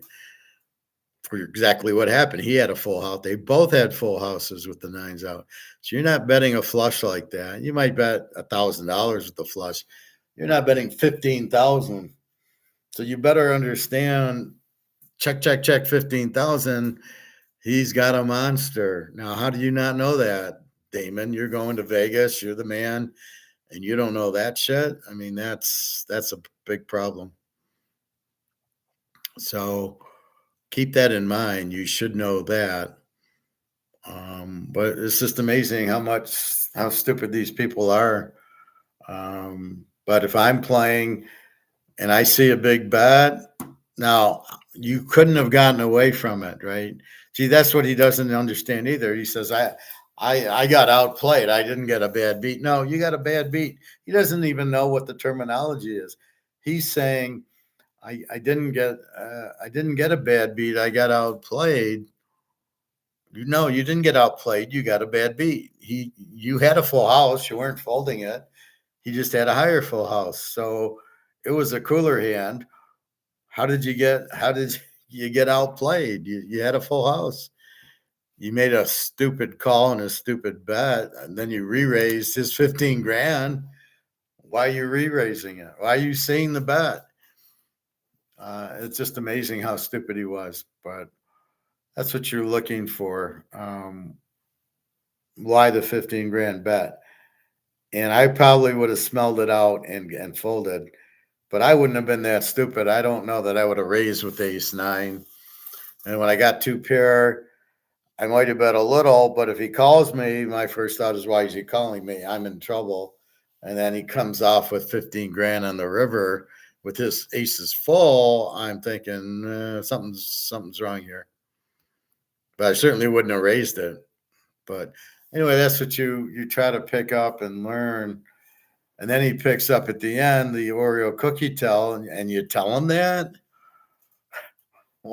Why would, if he eats it, he's got a hand. If he doesn't eat it, he doesn't. You should make a fortune. And in five hands, if he eats the Oreo, just fold. Unless you flop quads or something, then you can take them. Otherwise, fold. And then next hand, he's eating the Oreo. He doesn't eat the Oreo. And then you make a big bet on him, and then he folds, and off you go. But just stupid. Anyway, so what we're looking at is a bunch of Madoff Ponzi schemes about to hit. The money, the Wall Street, the banks, it's all Ponzi schemes. It's all about to hit.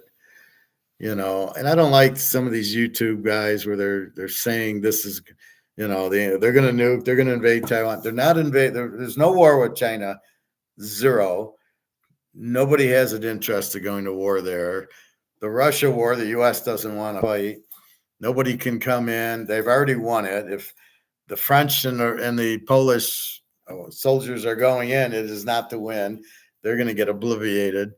I wouldn't be surprised if they got in and got out. By now they're probably out, but they're not going to. They have no chance of winning. You got 1 million soldiers to what, 20? Now we're going to win. When you got the French, these guys will all get blown out of office. Who's going to elect the French guy? I mean, he's dead. And the Polish guy, they're dead. So anyway, that's what's going on with that crap. So it's going to be a hard time. But again, this is paper gold, so don't worry about it. Let's check it again, just for Bobby Bo.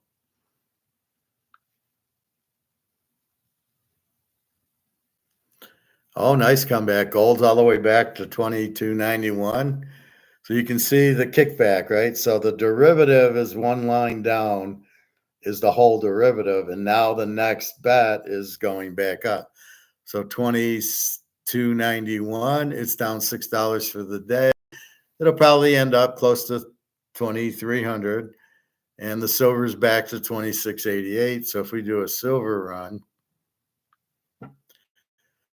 so it went up to 22.27, and then it dropped to 26.70. So it dropped 50 cents, 57. And now it's back up to 26.89. So that'll help you. 99.09.19. 29. Yeah, it fell 50 cents. So it's coming back 20 cents. So it was 26.70s back to 26.90. And my gold's back to 22.91. So, and you got to realize it was just 21.50 a week and a half ago. And it started at, 21.90 today. So, or 21.98. So to end at 21.91, or it's not really ending, but just it's back. You can see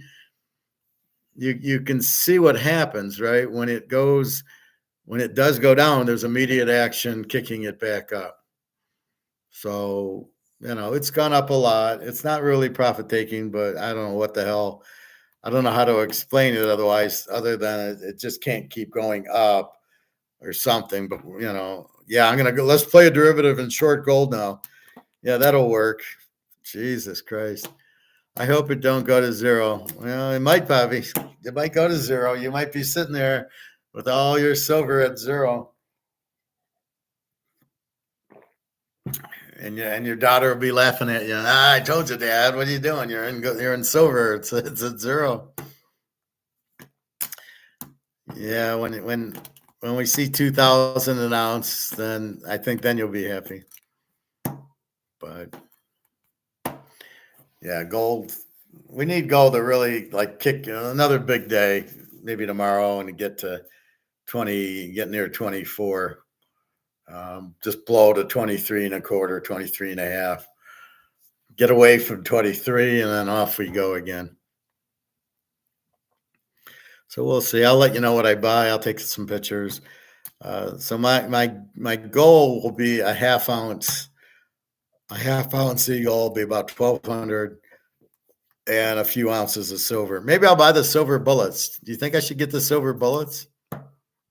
It's kind of neat, but I don't know what to do with them. And if I tried to take them and give them to Jenna, they might arrest me for bringing bullets in. And oh, it's silver.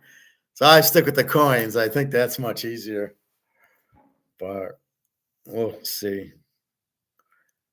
You like Shannon Sharp, or is he a idiot too? Well, I liked when he played on Denver. I don't really listen to him much because I don't listen to ESPN or like now. I do think that one guy's an idiot. The blonde-haired guy who's always yapping on Fox.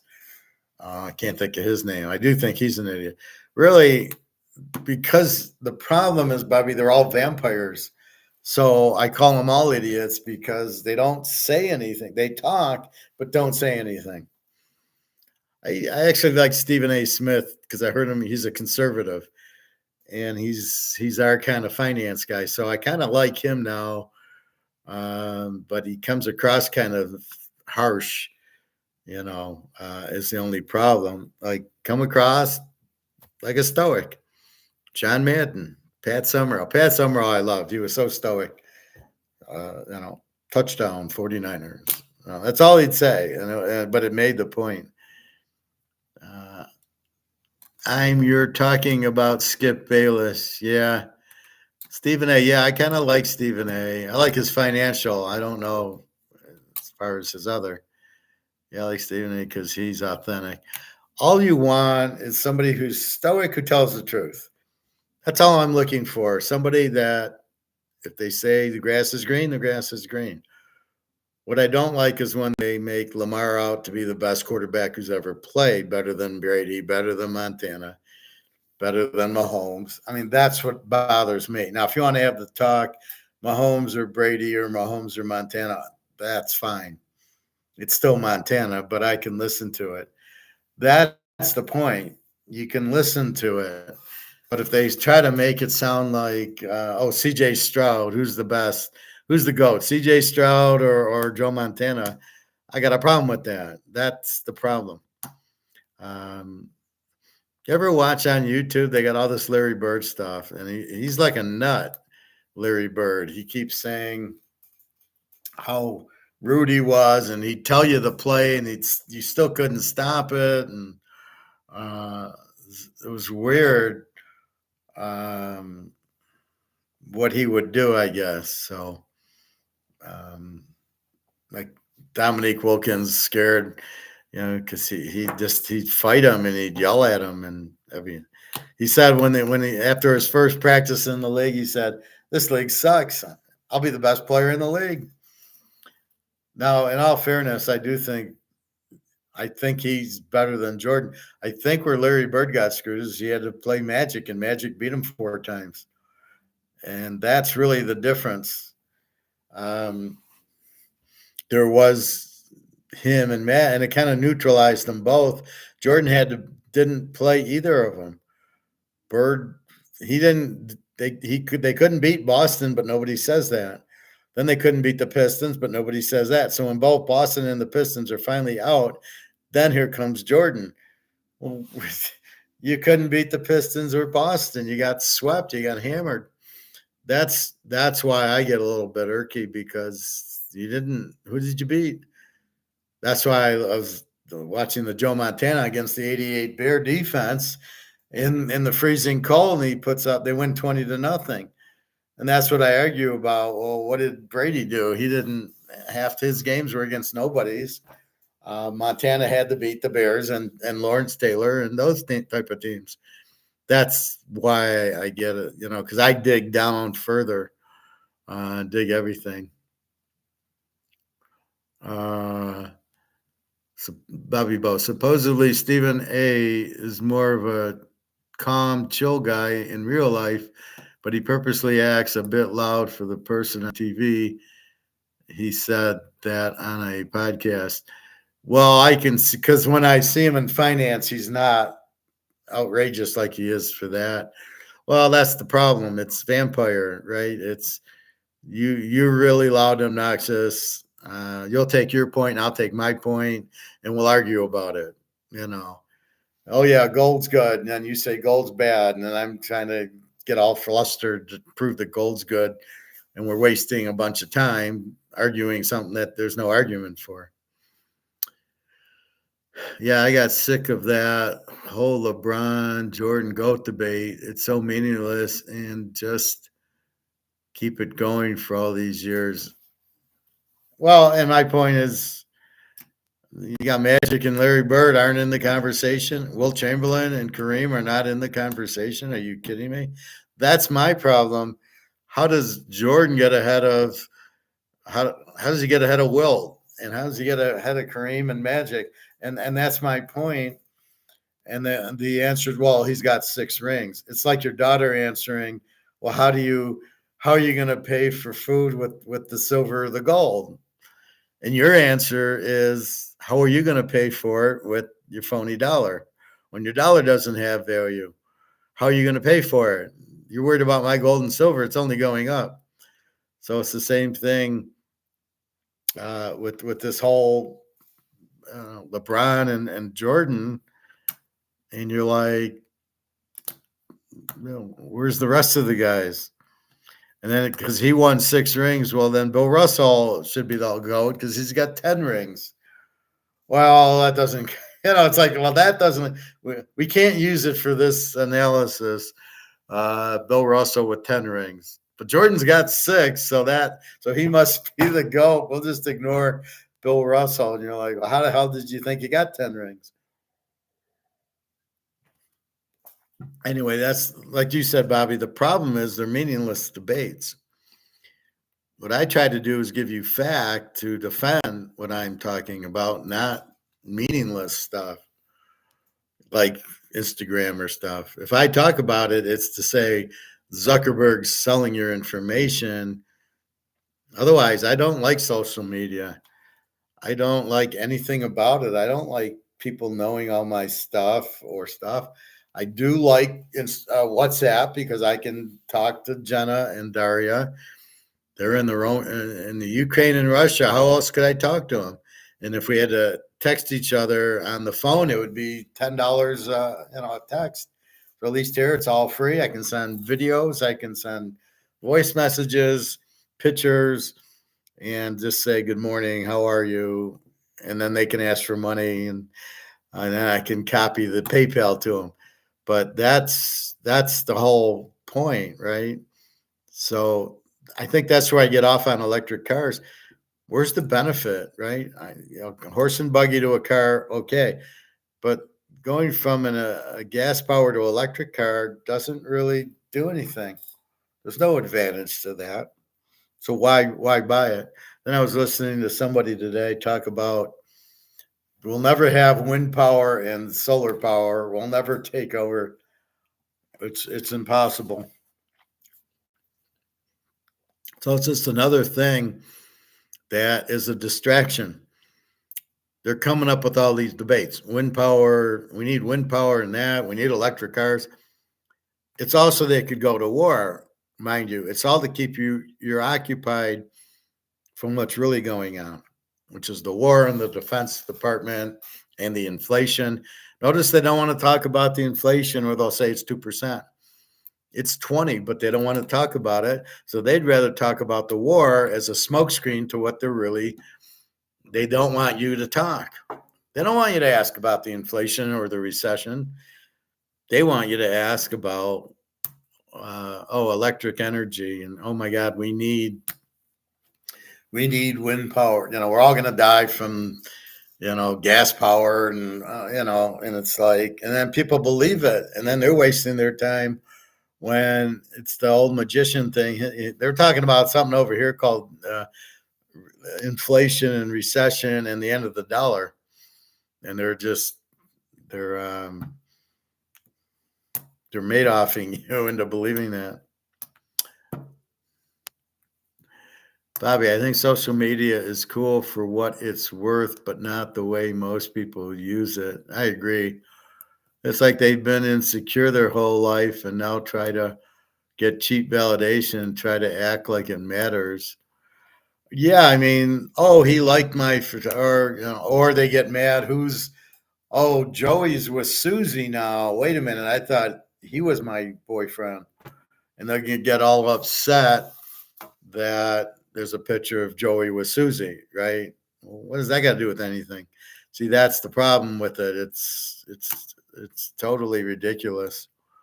Um, they go on there to type up paragraphs to vampire, tell all their business so they can feel good for a few hours and do it the next day. And why do they need to feel good? Because school is so fucked up that they have no self-esteem because they're not doing anything. I just always had self-esteem. I was like people would smoke. People would like, it went from smoking and drinking to social media. So before, you would smoke, and then you'd be cool because you smoke or you drank. That would be the cool, right? Why people are insecure and need that validation is a long way ago. But why do they need it? I don't know. I never smoked because I said if I have to smoke to be cool, I don't. I'm cool without smoking. That was kind of my philosophy. So I never smoked or drank because it was bad for your health, and I don't need. I don't need. Oh, don't make me cool because I do that. Make me cool because I can go 11-1 in football picks. So that's why I turn off comments. I don't want to hear oh, good show, or you're the man. Or, I mean, I don't mind if you guys do it in here, but I don't need a comment that said good show. I know it's a good show. I can judge it by I have an audience. Some guy asked me about getting started. How do you get started doing what you do? And I go, well, first of all, you better know what you're doing. You better be able to pick winners, and you better have explanation of how you're picking the winner. You can't vampire your way through it. You got to say, here's the game, and this is why. And you got to be good. And if you're good, people will follow. And if you're no good, people will turn you off. So figure out how to pick games if that's what you want to do to get on there. I never heard from him again.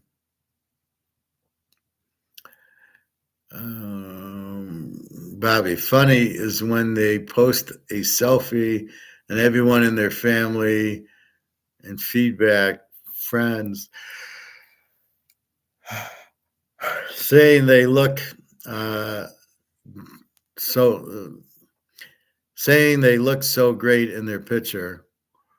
I think it's so fake because who's actually going to tell them the truth? Well, exactly. That's why I don't want to hear the comments. Don't tell me I had a good show. I know I had a good show, or I know if I fuck up, but I'm usually having a good show because I'm teaching you stuff that you don't know that you can't figure out anywhere else. I'm trying to help you. Like I'll do a show for your daughter so she can understand what she's missing because you can't explain it well enough to her. And coming from me, I think she'll get it more than coming from you. Your dad, I'm the professor, so I think that's a big difference. But that's what I try to do is teach that. But I don't want somebody giving me, a like because they know me and they want to, screw that. I'm not up here. I don't sit up here for 2.5 hours to do that. Laugh out loud, like who's gonna say you look terrible? You've gained so much weight. Nobody gonna go to say something, anything other than you're so beautiful or whatever. So I think it's so inauthentic and false confident. Oh, exactly. That's like the Cincinnati Kid when Carl Malden's dealing and Steve McQueen's going, I don't want you to deal for me on the bottom of the deck. I don't want you to cheat for me because I want to beat him real. So when I beat him, I actually beat him in real, not because you cheated for me. And he didn't want the cheat, but he knew he was good. And that's what he did. He ended up losing because they got the cooler with a straight flush against the full house. But basically, see, that's that. He didn't want to cheat to win. He wanted a real, authentic answer, like you say. Um, yeah, I mean that's why I don't want to go get liked and you look good. Uh, I don't know if I look good, but I know I look good here, and I know what the girls tell me. It's cool to compliment someone. I just don't do it if I see they're intentionally. Yeah, exactly. All you can do ask for is the truth. You give me the truth. If you liked it, tell me. If you didn't like it, tell me. I want the truth. I don't want you to kiss my ass. And that's what we're saying. I'd rather say it generally versus just replying to a pic why you know they only do it. Yeah. Well, it's like I saw that guy posting it for attention, and all the other morons will give them that. Yeah, laugh out loud. I agree. Well, I saw this one guy about a year ago. We're not friends, but I kind of know him from the club. And he said to me, he said, "Oh, I'm getting married." And instead of being happy for him, I said, "Why? You're going to see other girls that you like. She's going to see other boys that she likes. You'll eventually get tired of each other, and there's too many other women out there to get married to that you're going to want to stay with one unless it's like the one." And he got mad at me, and then I saw him like today. Now, I don't say hi to people like that. You fuck with the professor, you're not getting a hello. But I think he's not with the girl anymore, and I'm just kind of smiling, going, "Yeah, I told you that." I told you about warning you about getting married. This guy wasn't dynamic like me and you, Bobby, where he can just go get other women. He's, he's like just a plain Jane guy. He'll be crushed when the girl leaves him. He'll never get another date. All right, 2687 silver. We're coming back, and 2290 gold. All right. So that's what people do. He wanted to get married because it was probably the first girl he ever dated and the first sex he ever had. And he's, "Oh, I'm going to marry this girl." And that's the problem. So I don't know if he's still with her or not, but he's an idiot regardless. But I wasn't going to just kiss his ass and go, "Oh, that's nice. You're getting married. I'm happy for you." I'm not going to tell him that. I'm going to tell him the truth because he's not going to hear it. Everybody else is going to say, "Oh, that's nice, Joey. You get married. I'm happy for you. Good luck." We'll see how bored you get after a year. I agree, Bobby. If they're fishing for it, screw it. Yeah. Well, you always got to be truthful and genuine. That's the beauty of it. I'm always going to be honest with you. So if I'm saying something, it's the truth.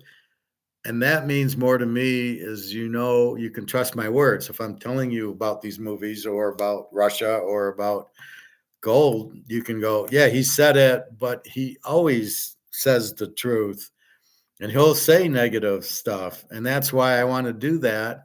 So when I do say something like gold's going up and Luke going, when, okay, Luke, here it is. And I told you it was going to go up. So now you go, yeah, he did say that. But I'm being honest. I say, get the hell out of stocks. And I'm being honest about it. So you can go and go, yeah, he told us to get out of stocks. I got to listen to him because that's what you're going to do. So I'm trying to open up the playbook and say, this is what we're doing, guys. Be careful. And that's really what my goal is, but I'm going to be honest and fair. And you're going to know when I say something, it might not be what you want to hear, or it might be what you want to hear. Don't worry about Silver Bobby. We're fine. Well, I'm honest about it. And, yeah, we probably will. And it's starting to move. It's still a little bit away, but it's starting to move. So there you go.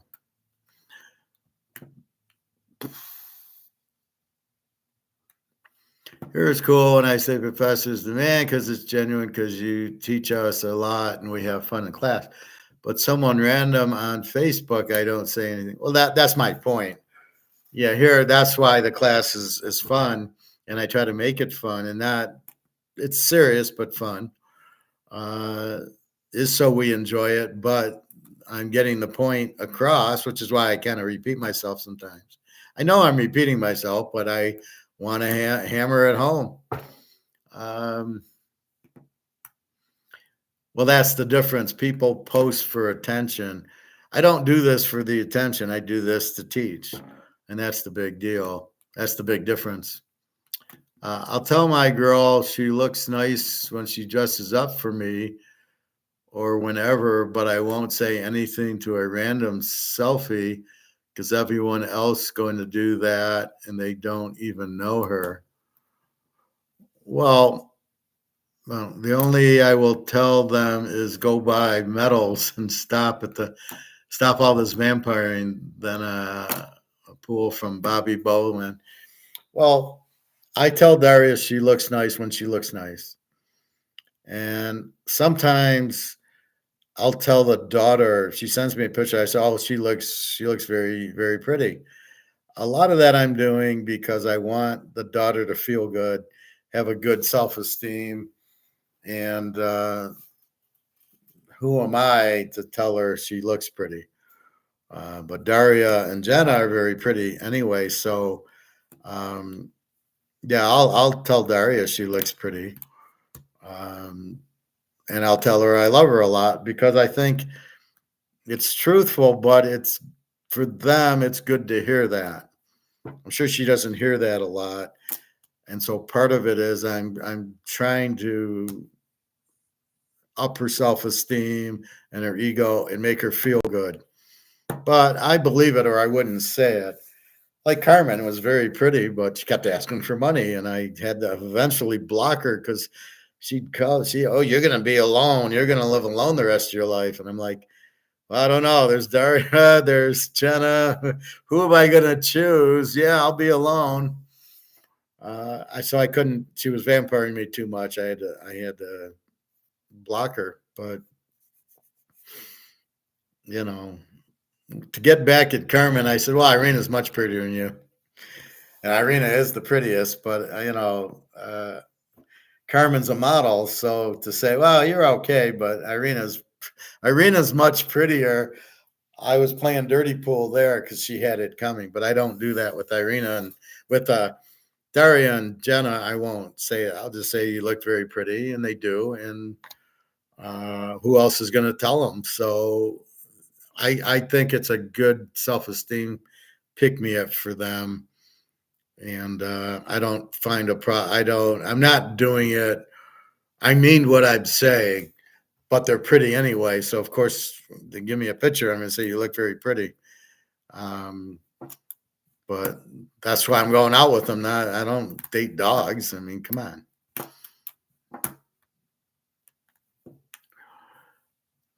The only I will tell them is go buy metal. Oh, okay. Yeah, but that's cool because you're saying it directly to them in the message. It's a public post. No, it's not a public post. This is on WhatsApp. So I'm on WhatsApp and they send me a picture and I go, you look very beautiful. That's just between me and her.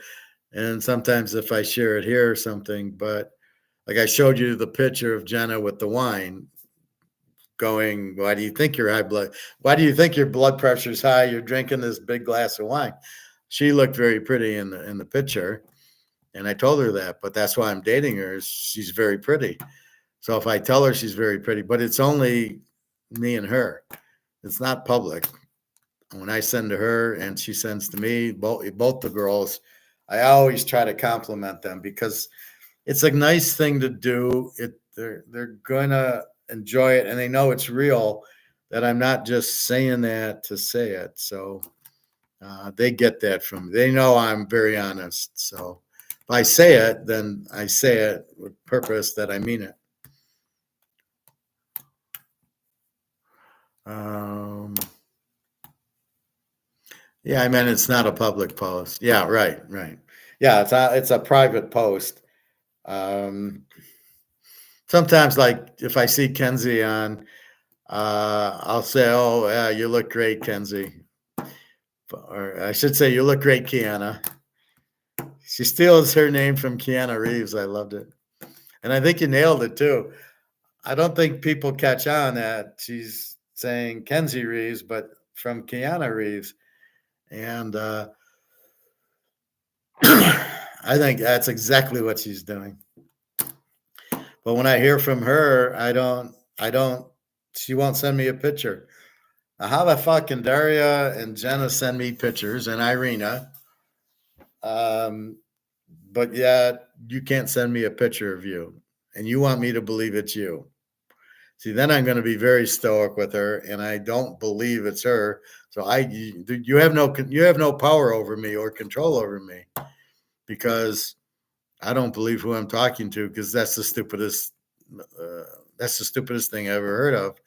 You can't send me a picture or give me a phone call. Your manager won't allow it. I'm like, come on, this is ridiculous.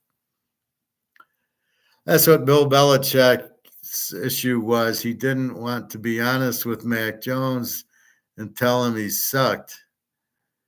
Yeah, well, that's he played him too long, just like Fields, just like half these guys. Steve Young, why is he still on the team? Why aren't they going after another quarterback?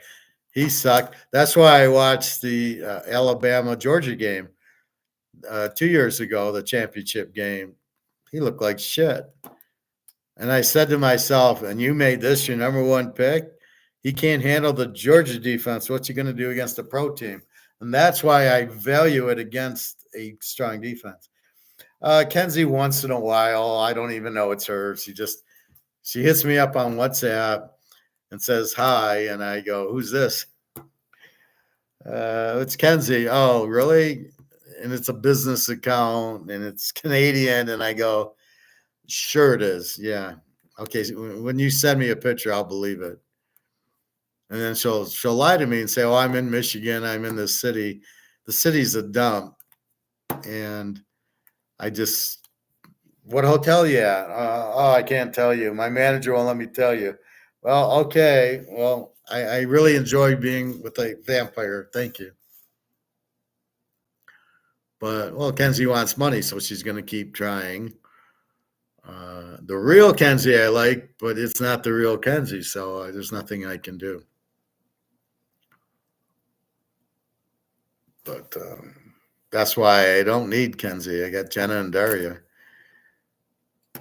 And I'm meeting Daria because I haven't met her yet. I've met Jenna quite a few times. And just want to play it out and meet Daria before I kind of choose. Right now, I'm choosing Daria, but I got to meet her.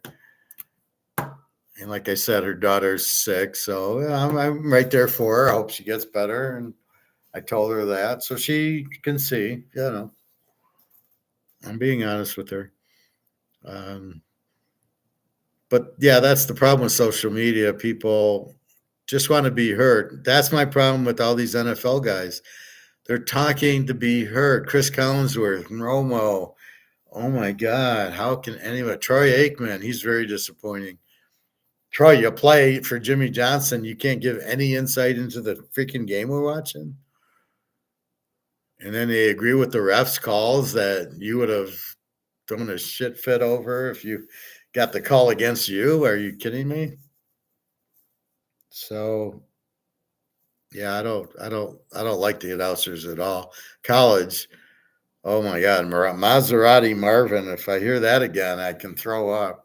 The problem with these games, I was watching Oregon Washington, and then the other Oregon Washington. They played twice last year, and it's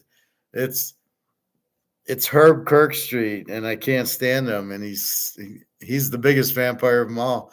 He talks and doesn't say anything.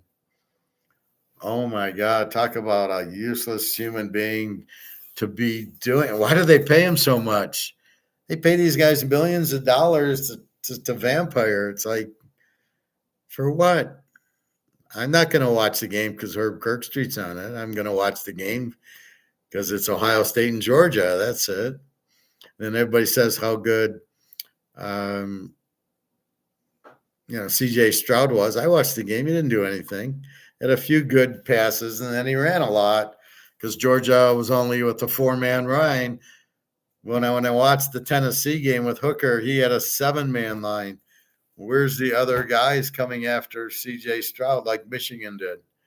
He wouldn't be able to do it. It's looking like a good year, Professor. You meeting Daria in June, and medals will continue to fly. Yeah, no, I'm hoping for. Let's see.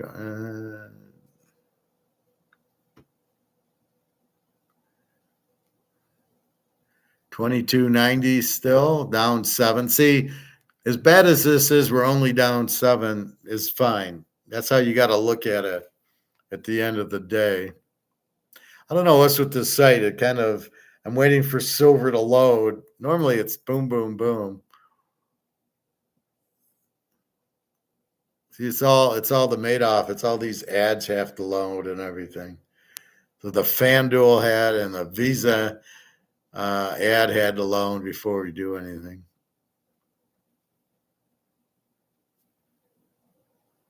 Come on.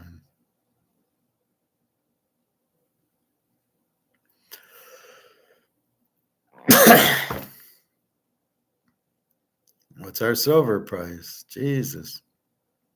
Well, we'll get back to it when it comes up.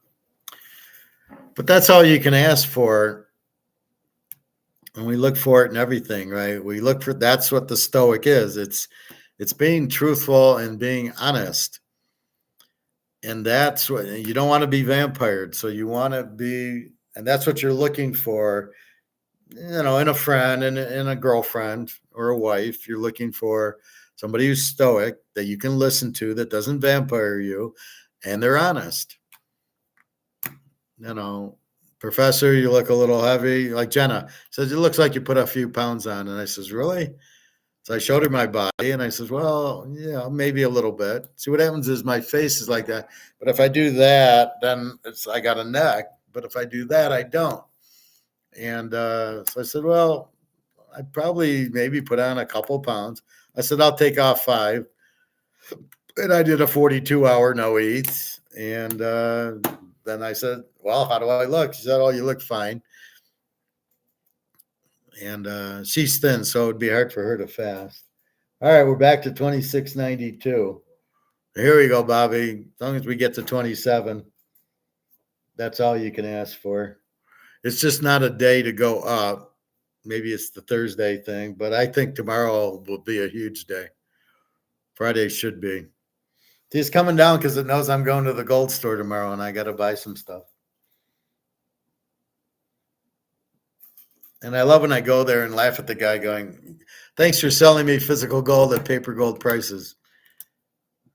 And I'm sure I'm the only one who goes in who tells him that understands what he's doing and why he's doing it. I just, it'd be hard for me to have a store at this point because I'd want to take all the gold and silver I'm getting in and just put it in my safe. I wouldn't want to sell any of it. Anyway, that's funny. But yeah, it's The Yankee Doodle Dandy guy is such an idiot. He sits there, he doesn't get it. Well, if it starts getting pricey, I can't afford it. Well, you're going to sell it at a profit. What's the difference if you're selling the $2,000 gold or silver hits 500? What's the difference? I don't get him. I don't like him. See, I don't like him because he's not stoic and he lies about what he talks about. But only I and you guys can identify that he's not telling the truth. That's the problem. So that's my problem with a lot of these guys. They're not honest, or they're honest, but they really don't know what they're talking about. And that's why I stick my nose out there and say, wait a minute, that's not right. You're not an Austrian. That's not Austrian economics. That's Keynesian. They'll say something stupid Keynesian. A lot of people, oh, yeah, I've been getting Google pop up ads on my CPU past couple of days.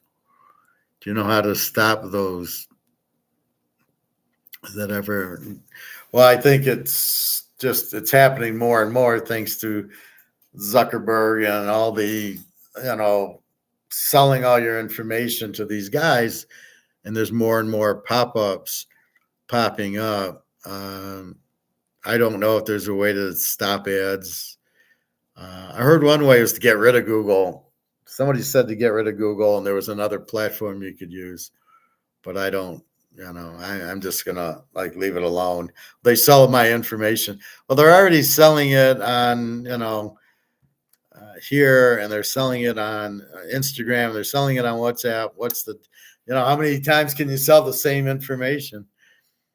So I'm like, I'm not doing anything wrong. So, okay. So you'll know I'll be going to Serbia to meet Daria and to meet Jenna. And so, all that. So who cares? You can find that out too, but I'm not going to post pictures on my Facebook that I went there, or I'm not going to say it to anybody. I'm going there on Facebook so I can get my place robbed. The apartment I just renewed my lease, and they had an email. Well, if you're going on vacation, please let us know. Fuck, I ain't letting you know. Then you can come in and steal me blind, and that's not going to happen. I ain't telling anybody I'm going on vacation. So we will see about that. Let's see. What does he say when to tell him that?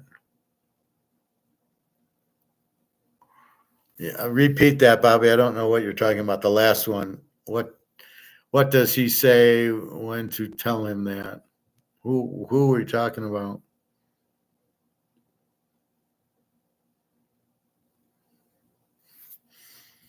I talk about so many things at the same time.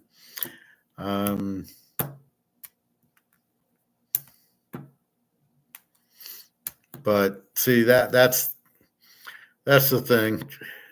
When you tell the coin guy, thanks for selling me metals at paper prices, he really just smiles. He knows I'm right, but he says I need to pay rent, and these are the only thing in my store that sell. He's a jeweler, but he can't sell any of the diamonds, supposedly. So it's all jewelry, and then there's this little where the gold and the silver is, and then there's some coins. And so he's selling all the coins. He doesn't sell the jewelry. And he says, well, the problem is I only want real jewelry, and you can buy diamonds cheap, but they're not real, but they look real. So the question is, if I get the girl's wedding ring and with the diamond, I can get the fake diamond for $1,000 or the real diamond for $6,000. What do I do? And being stoic, I will present that to the girls. Whoever I choose, I'm going to say, I get your ring, but it'll be a real close replica diamond that nobody will know it's not real. And it only costs us $1,000, or I can get you the real diamond and it'll cost us $6,000. Now, once gold goes up, it really won't matter. Now, Jenna would want the real diamond and Daria would take the fake diamond. That's how I read it. Jenna would want the real diamond. If you're marrying me, I want the real McCoy. I guarantee you that's how it would turn out. But Um, part of it is I like to kind of show my knowledge, saying, I know you're selling me paper gold. And I know I'm getting physical gold, but at paper gold prices. You're selling it to me. You're using the paper prices to sell your physical gold. That's a big mistake because you should be selling me physical gold at physical prices. But how can there not be a physical price? I don't understand how there's no physical market for gold. How it can only be derivative market, COMEX, and nothing else. It's insane. That shows you the Madoff part of everything. Stocks made off, the banks made off, the annuities, the insurance made off, the CD rates or money markets at the banks made off, real estate trust made off, and then here comes paper gold made off. So the only thing real is the physical gold, which they don't have a price on. So as long as it's at paper, we sit there and we eat it up. 26.92, Bobby. Maybe more. I don't know. I got to refresh. 26.92, 22.90. So you can see what happens. It spikes down and then it goes right up. Look at 14. It went from here from 22.87 all the way to 23.03. I mean, look at that run. And then it runs down. Well, why did it go up and then go down? Why didn't it just take one against the other? And that's what they do. They're running it. So that's why it tumbles and then it jumps back up, because it must be the way they do the derivative. But the biggest key, I think, that we kind of understand, but we understand more, is we are buying physical gold at paper gold prices. And the thing that bothers me the most is when these so-called experts don't even understand physical from paper. They talk of paper gold, not physical, and they don't even understand there's no physical. Why isn't there a physical gold price? Well, why isn't there? Why, this is a physical $5 piece. This is physical and it's worth $5. Why are they not understanding that part of it? So it just blows my mind. And that's really what Bitcoin is. It's not even paper, it's digital. It's a digital price. They don't even have a paper price. So that's what you want, is the physical price. So there should be a physical price, which then you got to figure out how to watch it go up and down. Right now, I'm really not sure. I know the down is the derivatives. I'm not really sure what the up is, but I'll take it. So you're at 26.92, Bobby. You're fine. We'll get you back. At least it was at 27. So, it's the last effort of trying to get it low, because nobody's selling it. Would you be selling your silver now at 26, let's say $27 an ounce? Why would you sell it there when you know it's going to go to 100? So who's selling? It's just the derivative guys. So that's all you need to understand. But I think that's really the problem is, you just need to be stoic. You want honesty, but you want intelligence. You don't want Andy Shankman going and saying his shit and he's wrong. Or these guys talking about gold and Maloney looking at a chart. What the fuck are you looking at a chart for? The chart doesn't help you at all. What are you looking at it for? And then he charts out, well, this is what happened in 2008, so therefore it's going to happen now. Are you guys out of your mind? Why would you think that? Now, I chart football, and I know it has nothing to do with what happened 2 years ago. The only thing it does is our buddy here. His stats go 5 years back. Andy Reid and him and Kelsey. Okay, we can take his stats. And maybe Joe Burrow and Herbert, we don't know because they get the Michigan. Denver, we can't. The Jets, we can't. None of the teams, the trend analysis doesn't work. So you don't even try to use the trend analysis. Looking at home favorite and home dog and road favorite, road dog, it doesn't work. It kind of works, but I use it for like where I used to use it for like 80% of my picks. I probably use it for 10% of my picks, if I even look at it at all.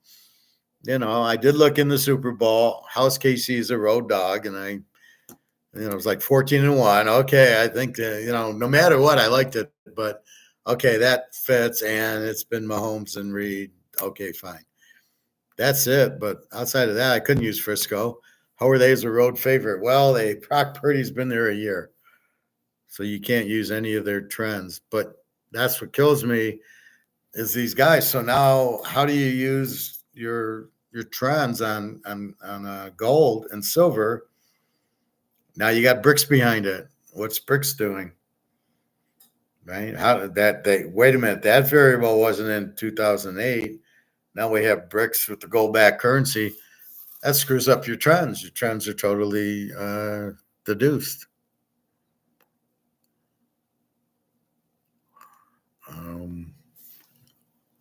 Anyway,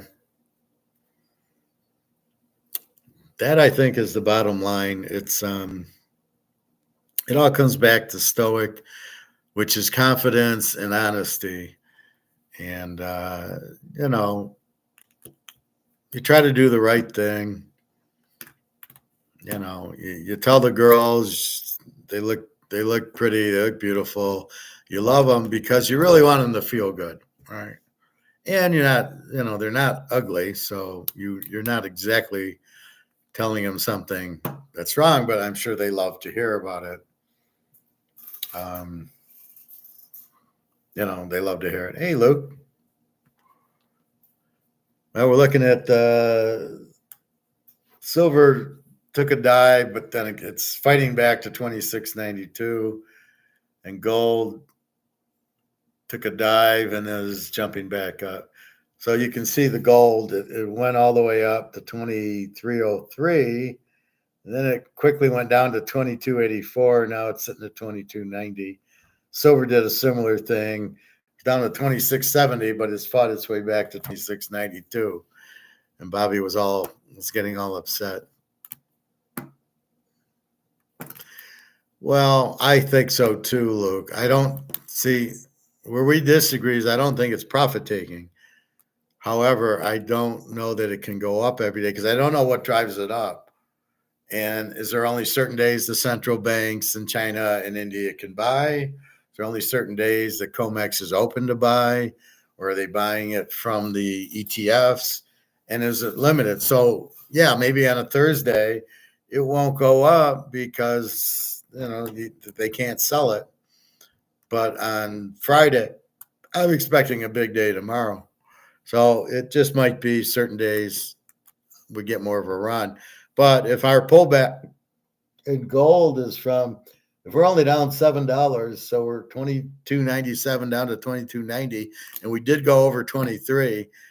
So if this is our biggest problem is watching it go down $7, we can live with that very nicely. And same thing with silver. It's finally going over 27. Now we attack 30.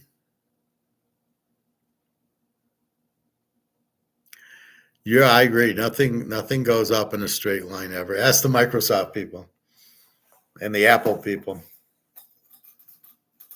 But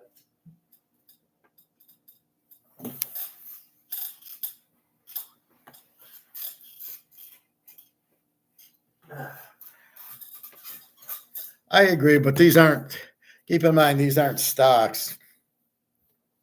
This is money, and there just isn't a reason to sell them, so they will go up quite a bit. There'll be some pullbacks, but most of them are from the COMEX doing their derivatives to try to get the price down, but there really is no selling. There's very small selling, like uh, let's say what Sweden, they're buying 50 tons of gold.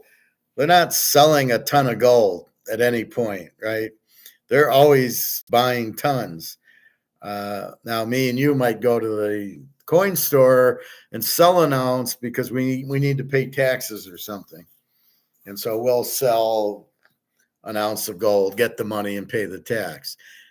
That's the only reason, and we're not selling a whole lot. We're just selling an ounce here and there to pay bills. Okay, is that really going into that? Otherwise, you're not selling. I'm holding. I'm going to go tomorrow and buy more, depending on what he has and at what price. My goal is to get a half ounce tomorrow, or at least a quarter and a tenth would be good too. That's what I'm trying to do, and maybe get 10 more ounces of silver. But the game plan with silver is, as the price finally goes 10-1 to the gold, is walk in with 10 ounces of silver for an ounce of gold. Give me 10 ounces of gold with 100 ounces of silver. That's my goal, because that'll be so dirt cheap. You paid 25 an ounce, so it's $250, and you're getting a $4,000 ounce of gold. Where can you beat that? So I will definitely be emptying my cabinet of silver when that. Plus, it's easier to fly. If we go to Barcelona, I can put 20 ounces of gold in one of those white containers in my pocket, versus 20 ounces of silver. I need a whole big box to do it in. However, silver can do the closest thing on the way up and down.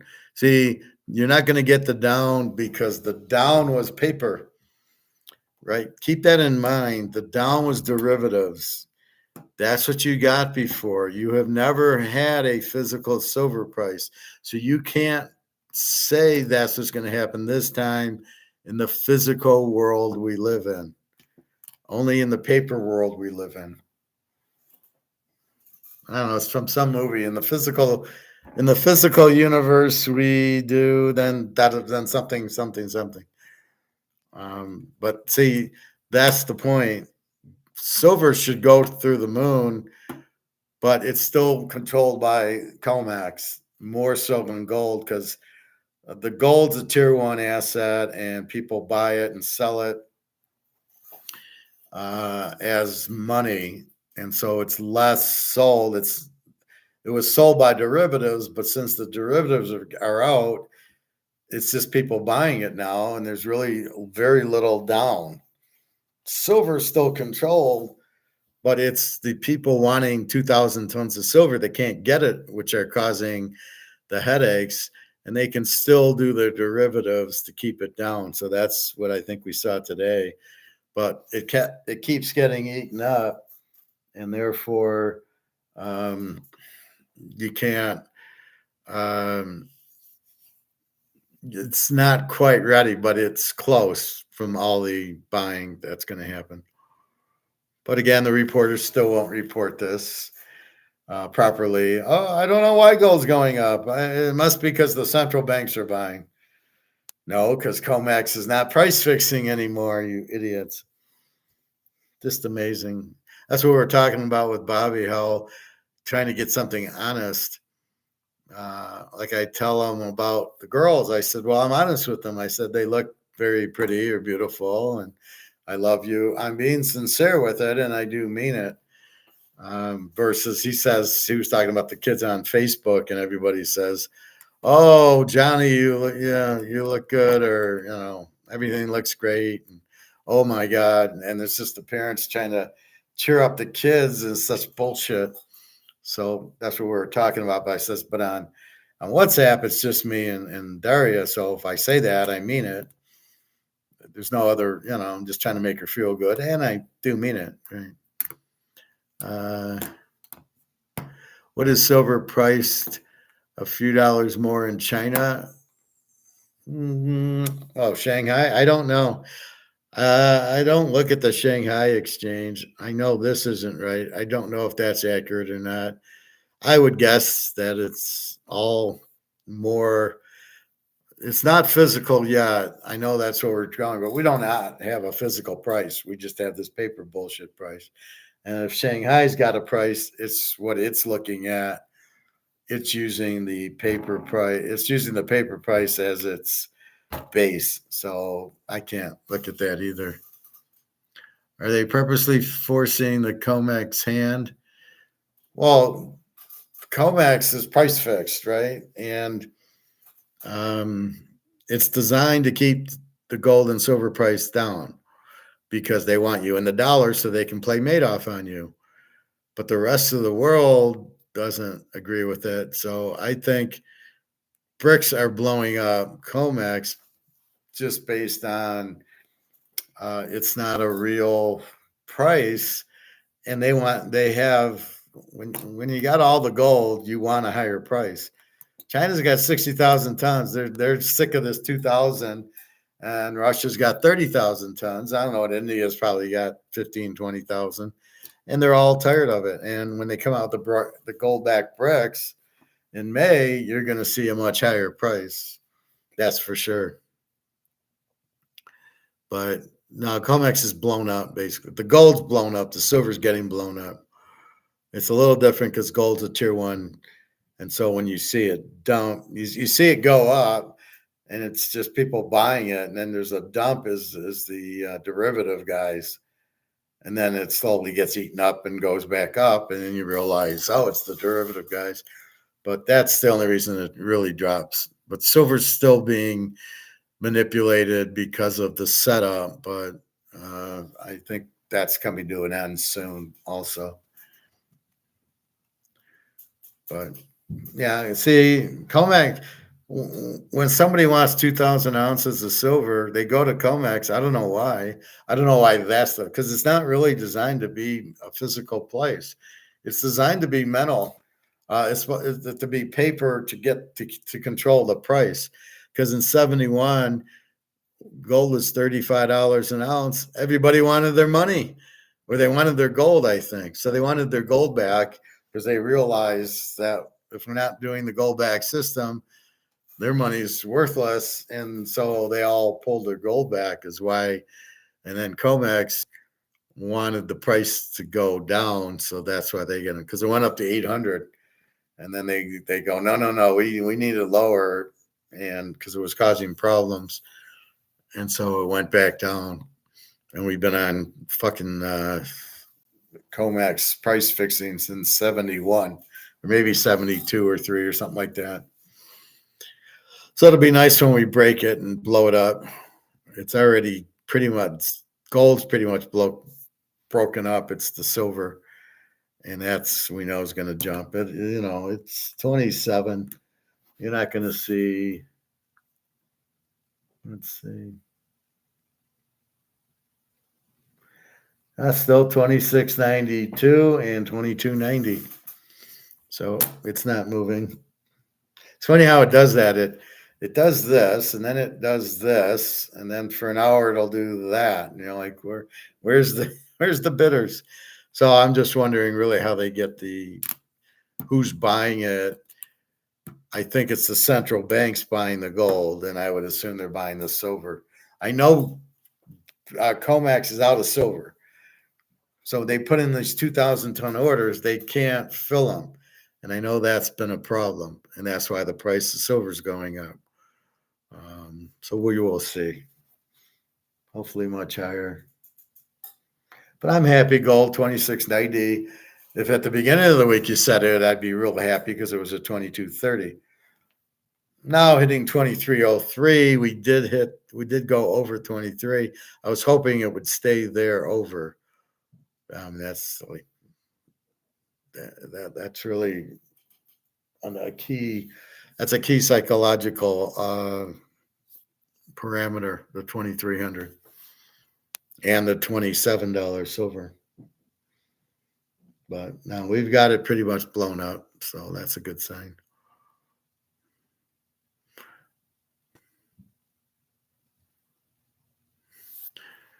You'll be happy when gold breaks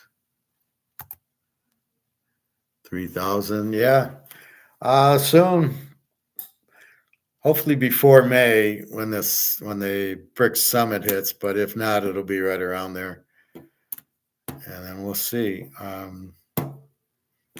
My goal is 10,000. Then I'll be happy.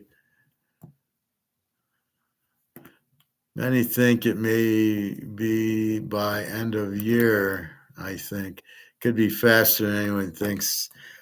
Well, I mean, who thought it would be 2,300? I mean, you see how it runs, and it's running $20, $30 a day. Today it's down 7.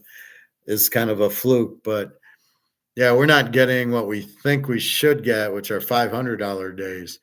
We're getting a $50 gold. We're getting like 50, 80, $100 days. Silver, we keep getting $1 a day. But I think we're going to see much higher gold prices go. But yeah, BRICS is the key, which is what I said. That's always been the key to get out of COMEX. So I think we will be there, which is good.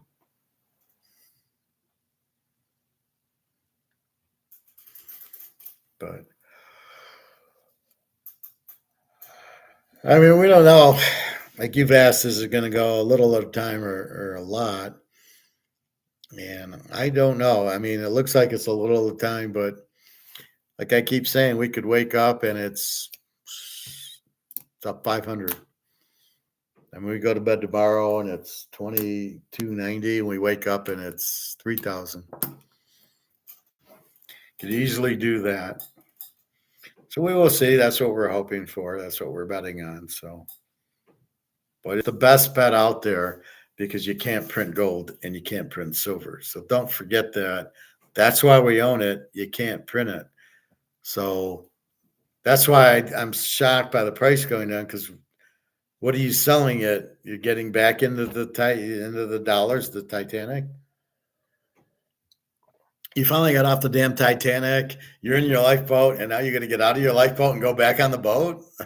I mean, you can't yet. This is your only option. You go into gold. If you get out of gold, this is your only option. What the fuck are you doing?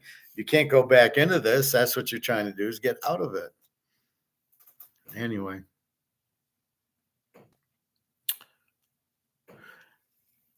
Well, yeah, I mean, and how they even let the paper scheme go is ridiculous. But on the other hand, it has let us in before it went up. I mean, you can still buy silver. I'm going to buy some. It's $27 an ounce. If they didn't do it, it would be 2,700. So on one hand, I got to thank them for letting me buy all this, and on the other hand, it's just thank you. We'll go to the moon with it, but that's the other thing. So we're trying to get to. I don't know. They're waiting for us, and then when it goes, it's not going to come back. When you see $3,000, you're never going to see 2,000 again. And it's not a stock split. It's not a stock. Who knows when that'll happen? Maybe May. It'll happen soon because BRICS has to have a higher gold and silver price for their money. They're trying to give the money to basically the whole world, right? It's going to be money given to, so Russia's going to run the currency.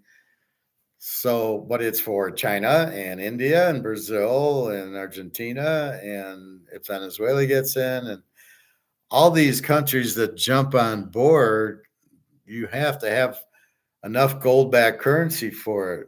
So it's going to be much, much higher to satisfy all of those different countries. So that's what we notice. So try to keep that in mind. So you'll see a much higher gold price and silver too. But it's logical. We're using logic. We're not using emotion saying we think. This is why it's going to happen, because your alternative is this crap that nobody wants.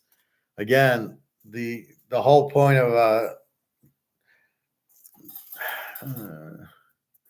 the whole point of the medium of exchange and money, it's what everybody wants. So if everybody wants the euro gold-backed currency, it's got to be a real high price.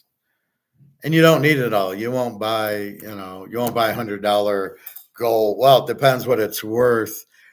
So they'll have the gold currency. I think you'll just own a very small part of gold to get your $100, right? You'll need an eighth of an ounce. Will get you $100 bill, right? Because it'll be so expensive. And then see what I blame about the U.S. is why didn't they keep changing their price of their gold then? Why did you keep it at $25? There's no way in hell gold's $25 an ounce. What are you kidding me? So why did they keep it down there? So you wouldn't be interested in the dollar? Are we that stupid? Did they think we're all idiots? Which is maybe why they don't teach Austrian economics anywhere. Which is why I teach it, because are you that clueless that you don't know what gold should be much, much higher than what it's at? So anyway, that's how I look at it. Yeah, let's see. One more look at our gold and silver, and I think I'm going to call it a night. 26.92, 22.90. Look at the gold the last like half hour. It's just sideways. So it went up and then it popped back and then nothing. And silver's the same look, 26.92. Take that all day. I mean, if that's our bad, like, you got to realize silver's down 17 cents and gold's down $7. And if this is where we're at after a $7 down day, gold's at 22.90, I can live with that very much. And we'll go from there. But there, gold will just keep running. I don't know what everybody's thinking. Well, it hit 2,300. I predict 2,300 by year's end. Somebody did that, and I'm like, you're a fucking idiot. I mean, without even knowing who you are or what you said, you're an idiot, because it's much higher than that. Of course, it's going to be. It's going to be, well, I think 10,000, but a lot of it's just going to go momentum and get the people that aren't involved with it. I'm tired. Excuse me. Anyway, I think that's it. You too, Luke. I'll talk to you soon. Well, to answer your question, and then I go, who knows when that'll happen? The question is, we know it will happen. It will happen. We're not sure when, versus will it happen? We're not sure if it will happen. Well, we are sure it will happen. And then your question is, when? But the question of will it is not a question. Yes, it will happen. So that's what we all understand. That's what we're talking about earlier with Stoic, was the you've got to speak the truth, or at least what you know, with good foundation and good facts. And like I said, that's what I do. Is I'm going to give you the honest thing of what I think. I mean, I talk you out of stocks, Luke. It's not, you make a little bit more money, but you got to get out of it because it's about to correct. When will it collapse? Well, soon. But we know it's going to collapse, so I don't want to see you in stocks. But that's the same thing. But if I'm stoic and I'm honest, you then understand. Yeah, that's what he said. And that's what I'm saying. So you can know I'm going to be honest with you, which is what we're like when Mark McGuire's got these guests on, and we're like, who the hell is these guests? I don't know who they are. I don't like them. I'm not going to listen to them. And that's the problem with Mark McGuire. What does he need guests for? And Egon, he has some of those Swiss friends, but Egon says the same thing. Gold will go up because the dollar's going to go out. Da, da, da, da, da. All right. I am getting very tired, so I need to take a nap, I think. I worked out but I didn't get a lot of sleep. I've been up till 2, and I get up at 7:30 for the girls, and then I go to pool and I do this. I need to find my 2 or 3 hours sleep. They're already at all-time lows, S&P and inflation. Uh, I don't think the silver and gold stocks will collapse. I'm not saying they'll collapse. They're already at all-time lows with the S&P and inflation. They are going to go lower. I mean, I thought Newmont was 33. I could see that at 10. Now, to conclude your thought process of, well, it's gold. If gold goes to 10,000 an ounce, the stock has to go up. I agree with that. But I think it goes 33 to 10 and then 10 back to 33. So in the cumulative, you're at 33, drops, you're back to 33, you broke even. My way, you're at 33, you're out, it goes to 10. Now you jump on it, and then it goes back to 33, and you've made a killing. So that's what I'm trying to say. To do that makes a little bit smarter than to just hold it, buy it, hold it, watch the market drop, then come back. And then, so you've lost all this time where if you just had gold and silver, then I could see you selling your gold or silver for to buy some shares of stock. That's fine too. But I'm just in the gold and silver. I don't trust Madoff. You got a guy like Madoff running the NASDAQ. I don't think I can trust it too much. All right. Anything else, Luke? You just missed Bobby. He was on. But again, stocks can only go up if there's a buyer. It's a Ponzi scheme. If nobody wants to buy the silver stock, it won't go up. This is the other part that I'm trying to get you to catch on to. So if Newmont Mining is 33, the only way it can go up is if people want to buy it, and nobody wants to buy gold mines. Nobody wants to buy gold, so they're not buying gold mines. Keep that understand. Okay, Luke, have a nice night. We'll try to get tomorrow's Friday. We'll try to end at 27.50 on silver and 23.50 on gold. All right. Have a nice day, everybody. I'll be buying some my precious tomorrow. All right. Take care, everybody. Have a good night.